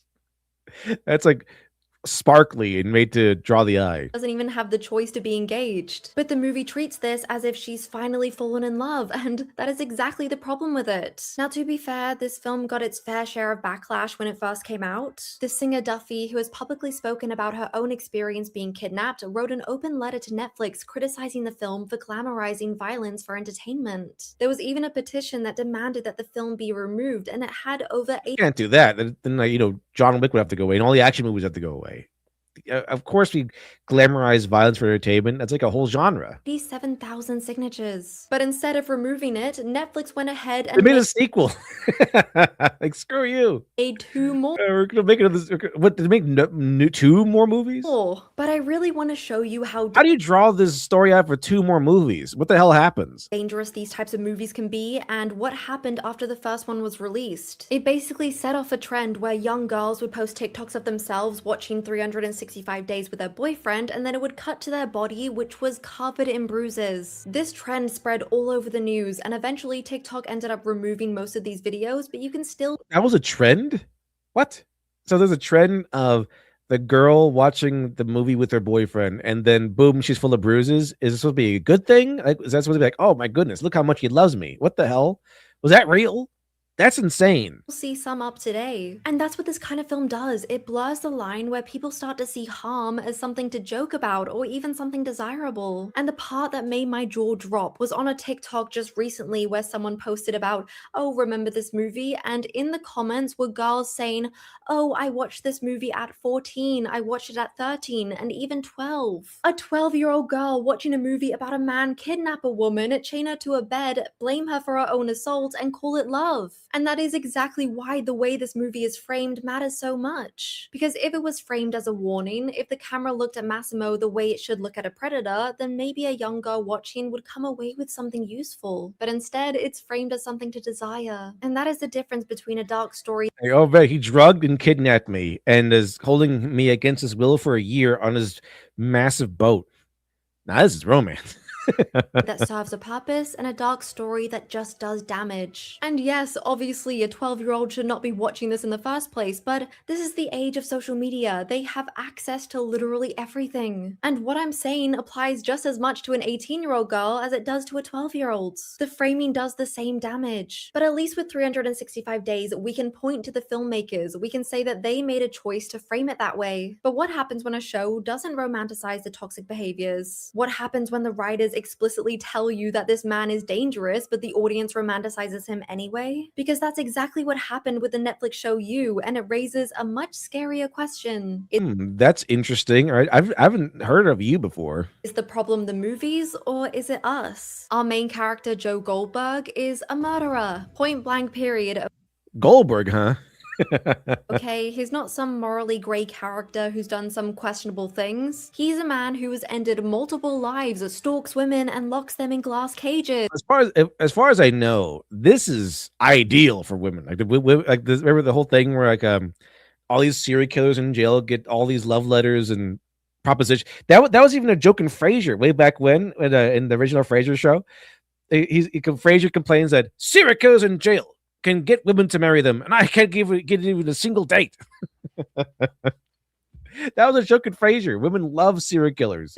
And then he has the nerve to narrate the whole thing like he's in Notting Hill. And somehow there are still people watching going, I know he's toxic, but he just loves so deeply. Deeply? He built a human zoo. I'm not exaggerating. After every season dropped, there would be a wave of videos where people claimed that he was just misunderstood. You want your own personal Joe Goldberg? I don't. Why? It's because he's handsome. Like if it was like Buffalo Bill, I wouldn't inspire so much attention. And that they could fix him. Things got so extreme that the actor Penn Badgley had to come out numerous times to remind people. I was like, it's a movie, the show. Do not like this guy. I play the bad guy, right? I assume that's what he says. Okay, You is an interesting show that starts with as a book series, and I wanted to watch the show. It's pretty interesting, but unrealistic. It's supposed to be a romance or something then? Let's see. Because Yoki says, and Steph Flera says, women in prison get letters from men as well, LD. Yeah, that makes sense. That makes sense. But yeah, it's just women love the serial killer. I don't know. It's like an old piece of knowledge that everyone kind of recognizes.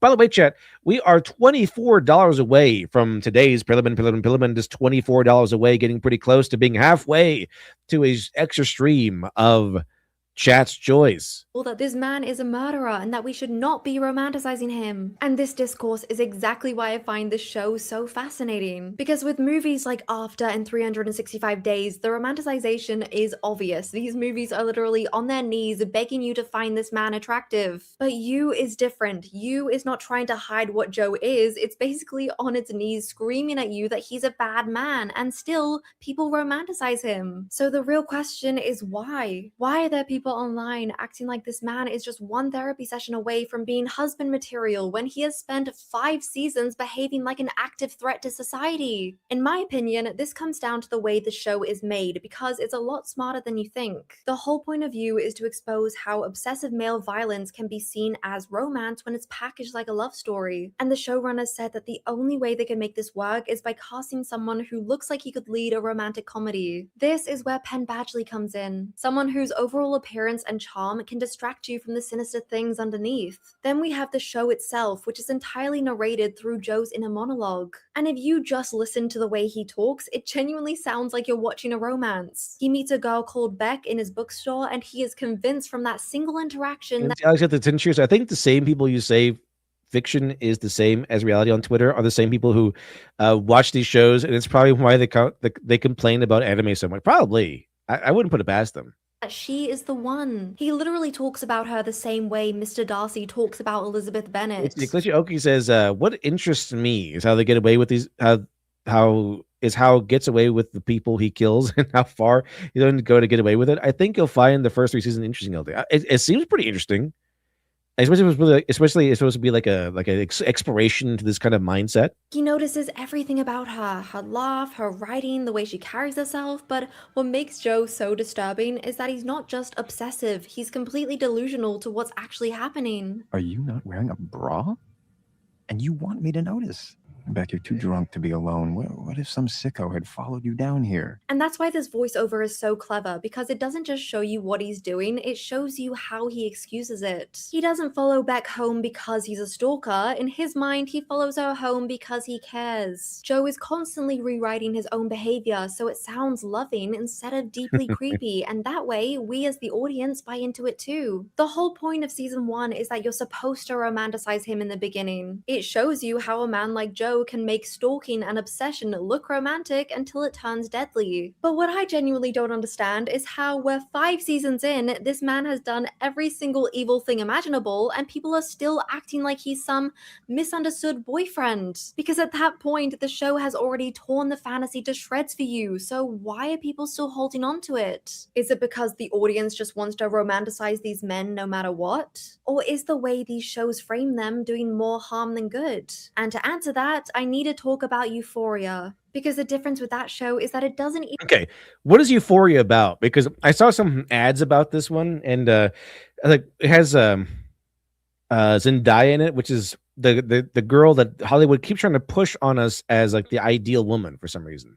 I don't know why, but I know it has Zendaya in it. It feels, this by going by the ad, it felt very, very disturbing, like very woke, very modern day, very, very liberated, very feminist or something like that. That's what it felt like. I don't know what Euphoria is about though. Let's check it out. Even try to romanticize Nate Jacobs. It shows him as the purely evil villain he is. But still, people... It's a, yeah, Ellie, now you know what a succubus, like temptation test, sirens call for women look like. Yeah, it's this guy. This is Ted Bundy. Post thirst traps of him on TikTok. Let's run through his CV first, because I genuinely think it's worth it for people who haven't seen the show. Nate chokes his girlfriend and then blames someone else for it. He catfished a minor into sending him pictures and then said he would leak them if she told the police. He breaks into his ex's home and forces her to play Russian roulette. And I need to say that again. He breaks into a teenage girl's home and forces her to play Russian roulette. How romantic. This guy is not seen as a good guy, right? This obviously is psychotic behavior.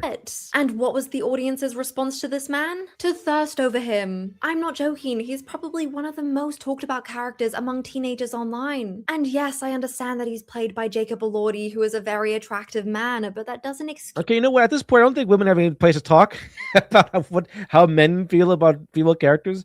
Like, I don't, yeah, just club a mirror, right?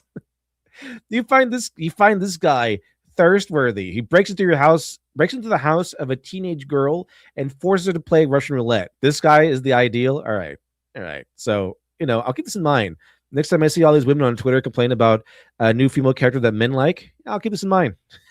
Used the obsession for his character. In an interview, Jacob Elordi himself called Nate an emotional terrorist, a narcissist, a sociopath, a freak, and said that he finds the audience attraction genuinely scary. Again, the man who plays him finds the audience attraction scary. Which brings me back to the heart of this whole video. Is this just what women want? Is the romanticization of toxic men just a female audience problem? And honestly, I don't think it is. I don't think women naturally want to be stalked or manipulated. I think that the media we consume plays a much bigger part in our development. These toxic behaviors get romanticized in so many movies and TV shows to the point where we assume that's what love is supposed to look like. That obsession is passion, that jealousy means he cares. So when a character like Joe shows up and narrates his stalking like his devotion, we instinctively connect that to the same romantic language we've been fed for years. And honestly, you can see how deep that wiring goes when it doesn't even stay in fiction. Because people do this to real killers too. This stems all the way back to Ted Bundy, where he'd have a line of women... I'm just calling all the shots. I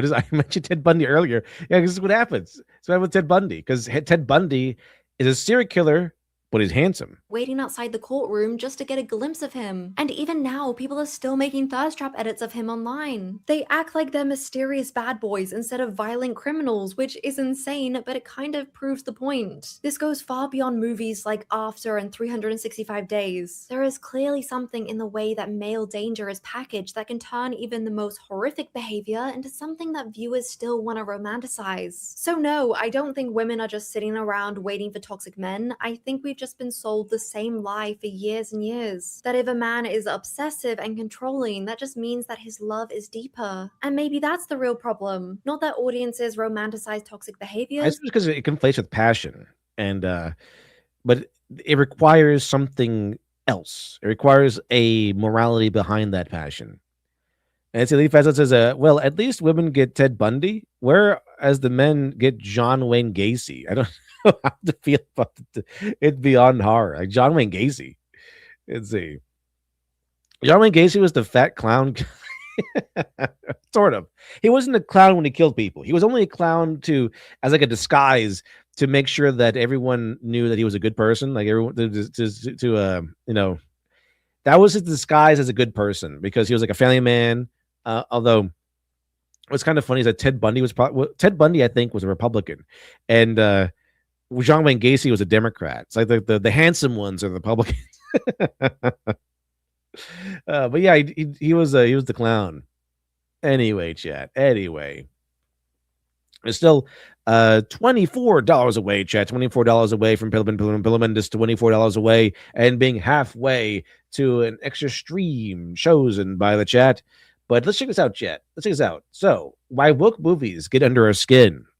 Let's see how this goes. Let's see what they have to say. Hollywood is on a crusade to make the world a better place. How is it doing that, you ask?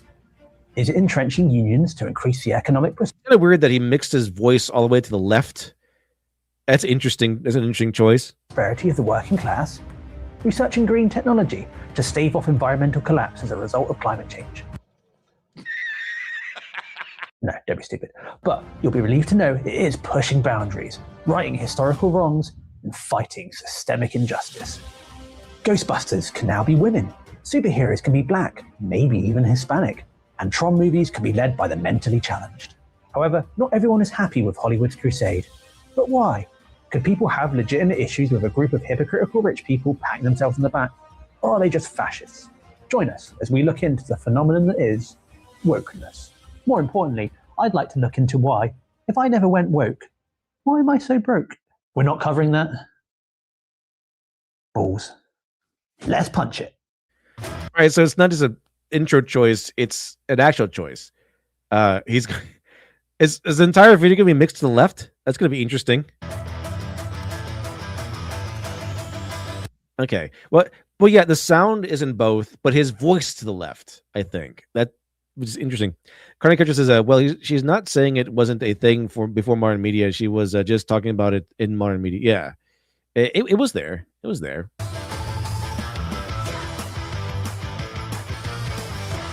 Welcome back to Movie Punch, where we punch movies so you don't have to.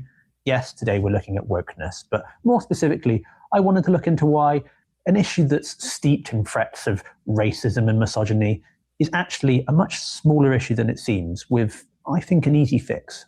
I mean, I could try and fix systemic racism and sexism at the same time, but then the video is going to be an extra 10 minutes long, and nobody wants that. The biggest problem with this topic, I think, is that no one ever focuses on the nuance. My producer, Wendy, is very nervous because she thinks that I'm going to get cancelled and then she'll be out of a job. Just relax, would you? This is a movie review channel. We're not going to get into any topics that are too controversial.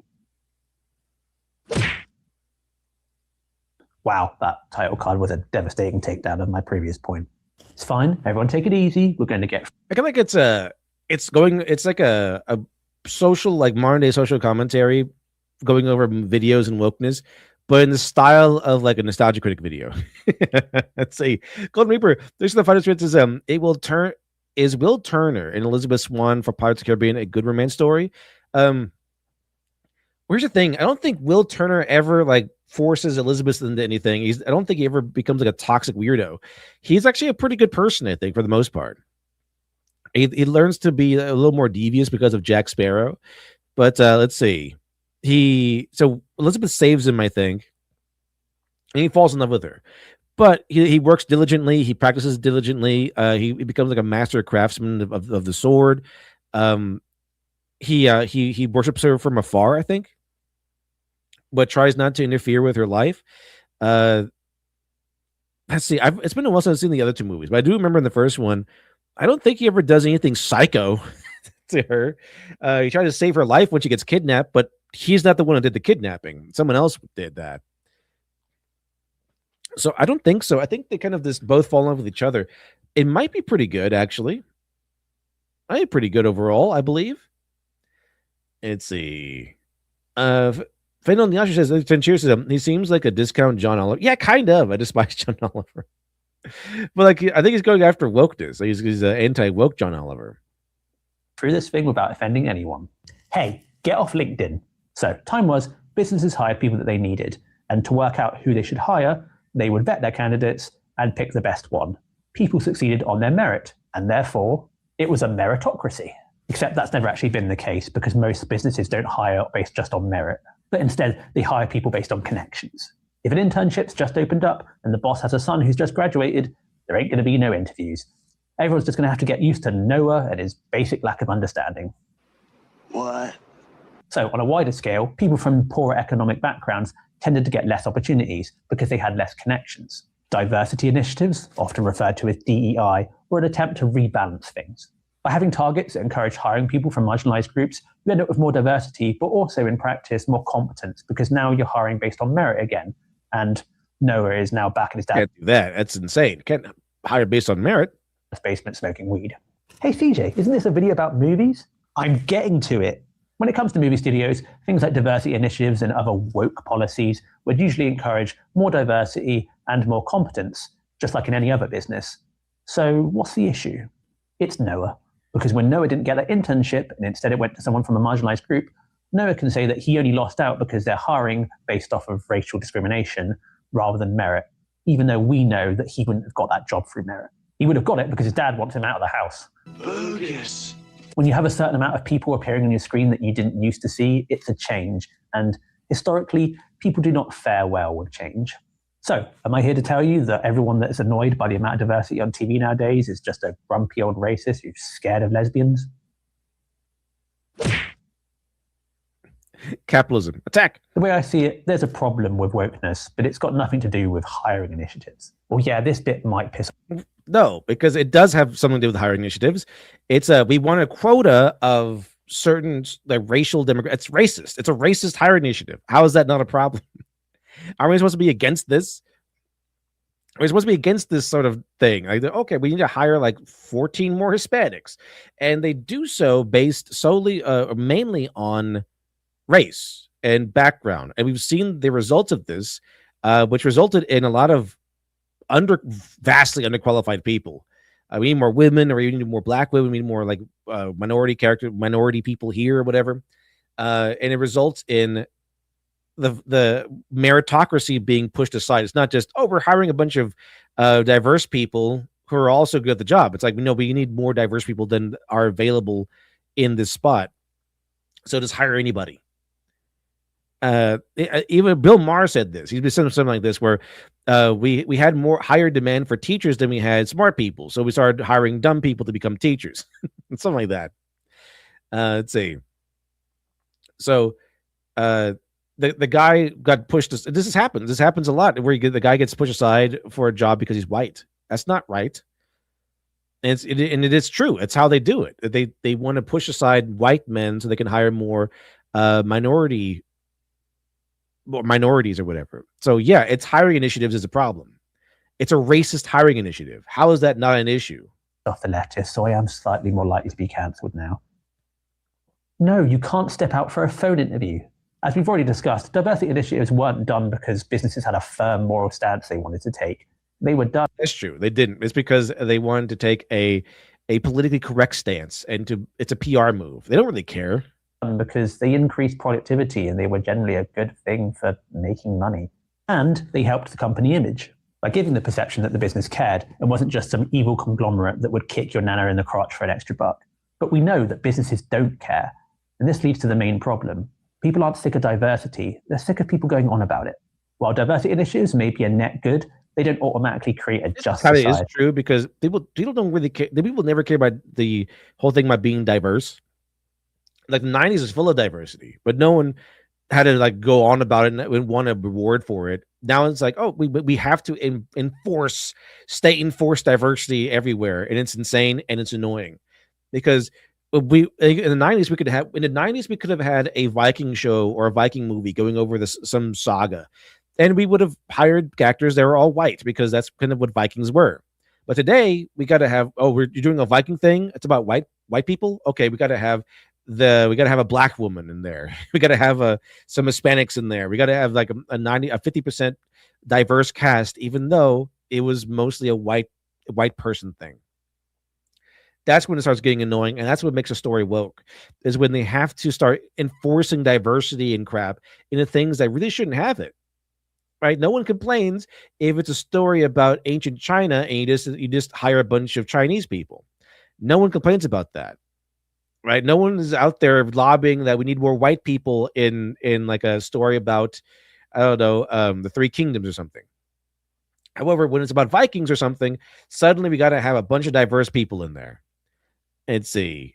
Yeah, the real Vikings are black. The businesses and trans, apparently, and trans that use them still pay their employees poorly, treat customers like numbers, and will happily make anti-consumer decisions if it means that it pleases their shareholders. This is even more pronounced in the creative industries. We live in a world where a team of filmmakers can pour their hearts and souls into a project, only for it to never even be released because it's a nice tax write-off. Movies are messed with, TV shows are cancelled, and everything continues to cost more and more while the profits of these businesses only go in one direction. And then we have to hear the people at the top going on about how great they are because of their diversity initiatives. The hypocrisy is infuriating. You're not good people making good choices. You're businesses making decisions that negatively affect almost everyone and then virtue signaling about the ones that don't in an attempt to cover it all up. The issue isn't the increased diversity, it's the rubbing it in our faces like it makes a damn bit of difference. But obviously it's not framed that way in the media because even if the company starts behaving better, that doesn't get Noah's job back. He needs money to buy weed. His dad cut him off since he totaled the car, which was not his fault. He wouldn't have even gone out if his dad hadn't stopped his dealer from coming to the house. So while I'm anti-corporation virtue signaling, and I think that people are justified to be annoyed at what these companies are doing, I don't have an issue with diversity. Increased representation means a larger variety of stories, and that's a good thing. So I must be all for as much diversity as possible. Right? We'll find out right after this satirical sketch with a subscribe reminder. Oh no, not the sketches. Not the sketches. Okay, everyone here at the studio is super excited about your script. I just have a few questions about your main character. I see here that we don't need as much diversity as possible. I don't see why that needs to be an issue at all. Let's hire the best people, and also make sure it's accurate. Like if you have a story that was written to be a cast of white people, just have it there. When you're making a Scooby-Doo movie or whatever, it's all white people. It should be all white people because that's what the cast was. Okay, it should be accurate to the source material as possible, not as diverse as possible. He's male. I'm assuming he's black. No, I kind of pictured him as white. Oh, okay. So he's a homosexual then. Yeah, you can't have a straight white man. No, he's straight. Oh, I see. Well, what disability does he have then? He doesn't have one. So your protagonist is a straight white man and able-bodied. Yeah, is that a problem? Well, you see, here at the studio, we take the concept of diversity and inclusion very seriously, and we're committed to showcasing the voices of people from historically marginalized groups. Oh, okay. I guess I can make a few changes. Fantastic. Now, did you have anyone in mind to direct? Oh yeah, actually, it's like that's how they get him. Like, oh well, the creator said this is good. The creator absolutely agreed with our changes. Like, well, yeah, I kind of had to, right? Let's see. Lady Fezlet says diversity is a natural occurring at ports because they are trade hubs. Well, yeah, it makes sense. Let's see. But they'll just do it anywhere. The problem is what they do it anywhere.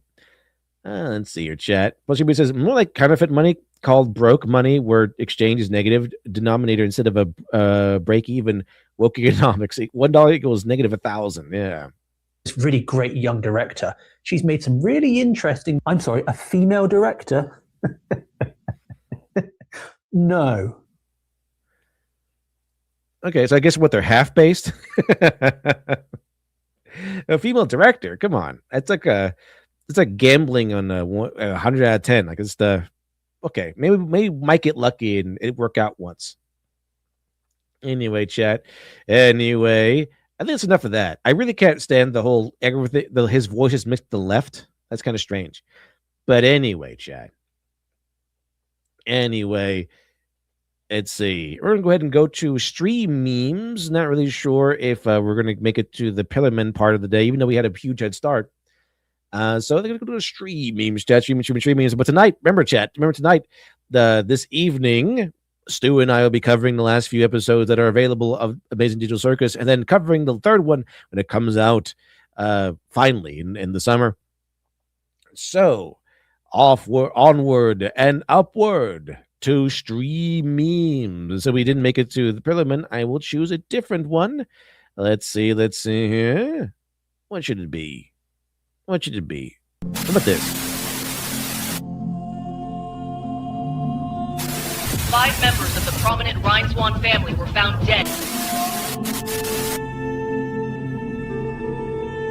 Investigators believe the killer may be the same individual the media has dubbed the Red Crier.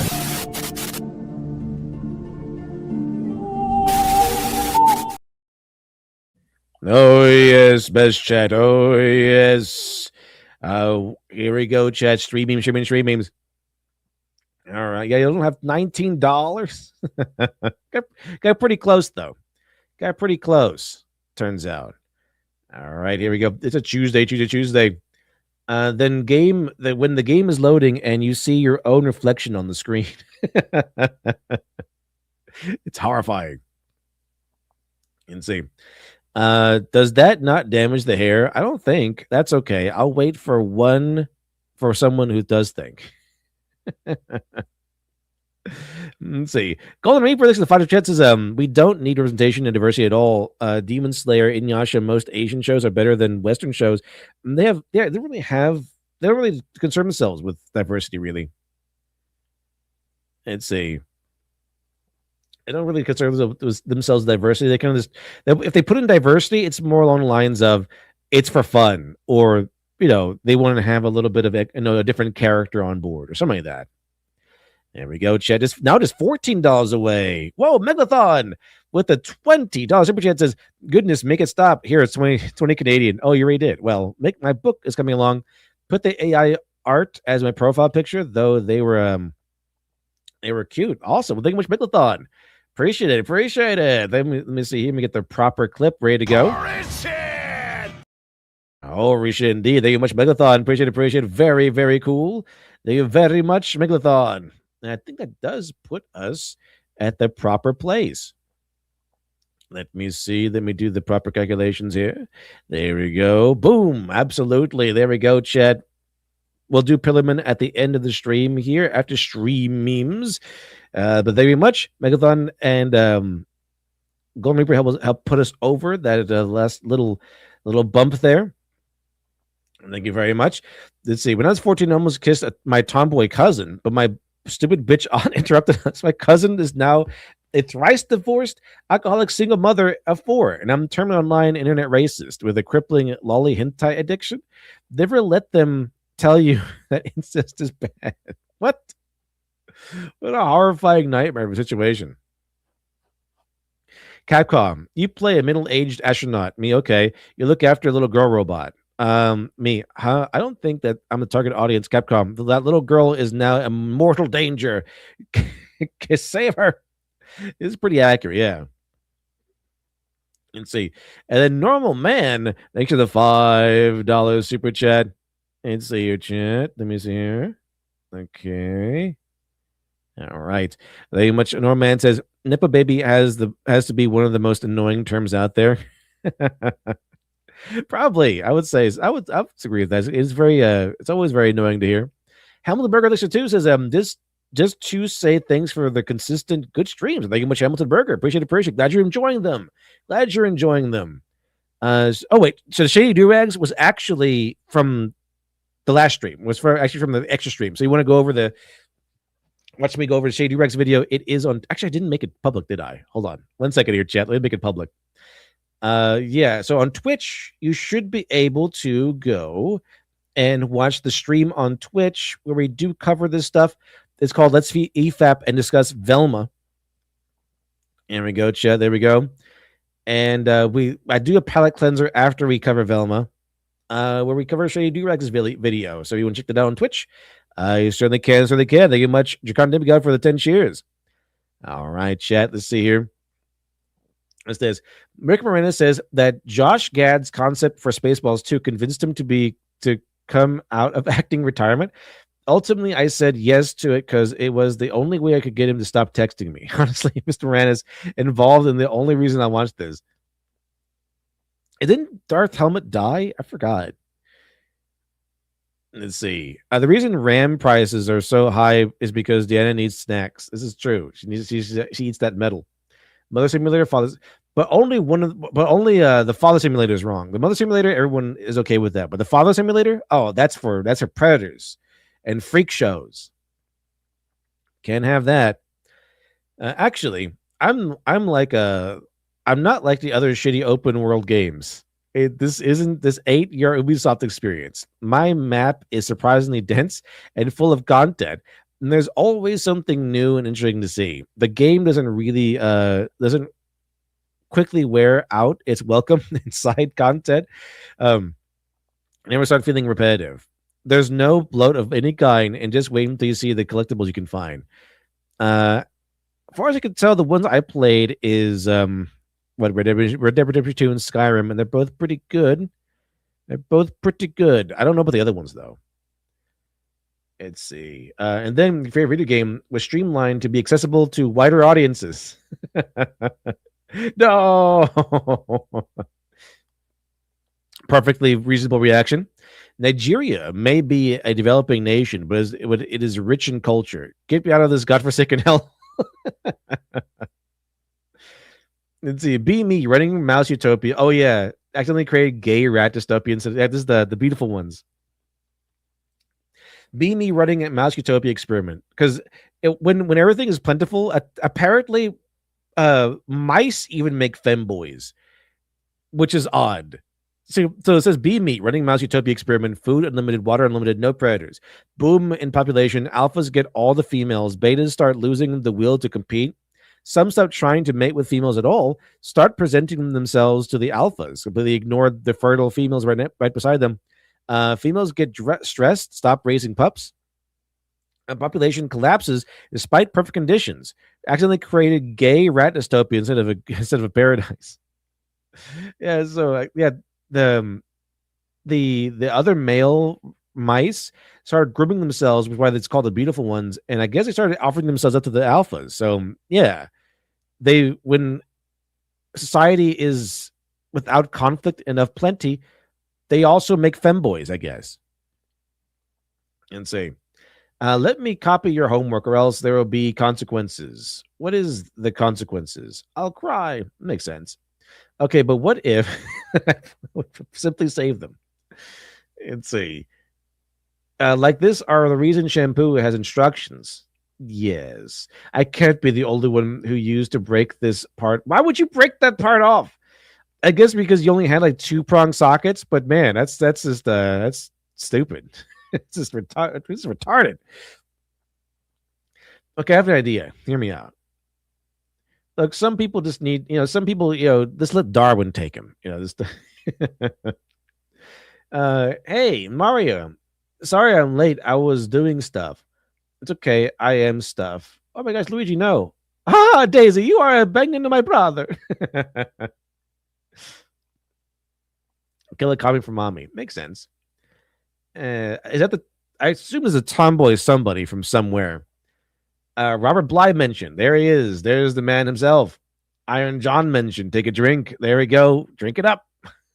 Ring it up. Now all of China knows you're a cat lady. Let's see. And then, oh yeah, this got to be a pretty cool team up. And the Tomboy GF. Tomboy Tuesday, apparently. Of course, I love your dad, but he is more like a pet to me. A pet? Oh, I'm a pet? That's so cute. No, Mr. Watterson, it's so wrong. But he likes it. Makes sense. And say, a perfect depiction of the pro-life movement. Pro-lifers don't help the poor. Okay, well, pro-abortions don't help the poor, and they murder babies. So this is accurate. See, there he is. There's David Bowie as the powerful incubus for Sarah in the labyrinth. Back in my day, we unlocked characters by playing and not paying. It was the style at the time. I have strong opinions. Are they based on reality? They are based upon how I feel in my heart. I'm terrified that if I research and form our opinions based on reality, a wedge will be driven between me and my community, and I will lose my friends and family. That's probably the real one. Why would men do this to me? Pretty much how it goes. And there's this, and then there's this, and then Type Moon character designs when they were writing porn. Type Moon characters designs after they stopped writing porn. Yeah, because you're not getting the unwrapped package, so they kind of have to put that up front. When they stop writing porn. I took that personally. Man, those were good old days. And here's the Christian contingent of anime being read by Luce. There we go. You go get him. You go get him. Let's see. Where did these affinity for red flags come from? You. Hey, shoot that demon. That's good. I like this. Good old Ken. And I think that's funny. Literally any conventionally attractive woman ever. Hey, guys, hear me out. Hey, Lois. I'm in Dragon Ball. What is this? This would be kind of fun, actually. Like a Teen Titans version. Or is that? Yeah, the Teen Titans version, right? I think so. It's an image AI couldn't recreate. Let's see. Oh, yeah, if Netflix did it. There we go. Then he just keeps beating her and tossing her around like a rag doll. Lesbians. First time. Why I stayed. You had pizza. A million apologies. Did not read that the hashtag was about before posting. Why I stayed. You had pizza. So I stayed because I was manipulated and deceived. Better success physically, emotionally, financially, and spiritually. My strength was gone. And was scared for my family and life, broke ashamed, blamed myself. Risking my life gave me a chance when suicide wouldn't. You had pizza. It's not an appropriate response. DiGiorno. Insane. A Goofy movie is about how Goofy and Max are both cool in their own ways. This is true. And learning to see that in one another. An extremely Goofy movie is about Goofy dunking on his son in every department. Balls too hard, skates too tough, bitch too hard on them kids. It is true as well. Yeah, it's pretty true. The second movie is basically just like Goofy's movie, more or less. Let's see. How he got both? It's the same character. It's the same. It's not two women. It's the same character. Anyway, chat. All right. So we're going to go end the stream for today. Thank you much, everyone joining me today. Thank you much, everyone, for your generosity as well. I'm going to go ahead and set this to become Pelaman. So we're going to end the stream with Pelaman. So lower your volume or raise your volume, chat, whatever you prefer. Loud clip incoming. And Pelaman in 5, 4, 3. Hold on. Let me make sure this is ready to go. 3, 2, 1. Ay, ay, ay, ay.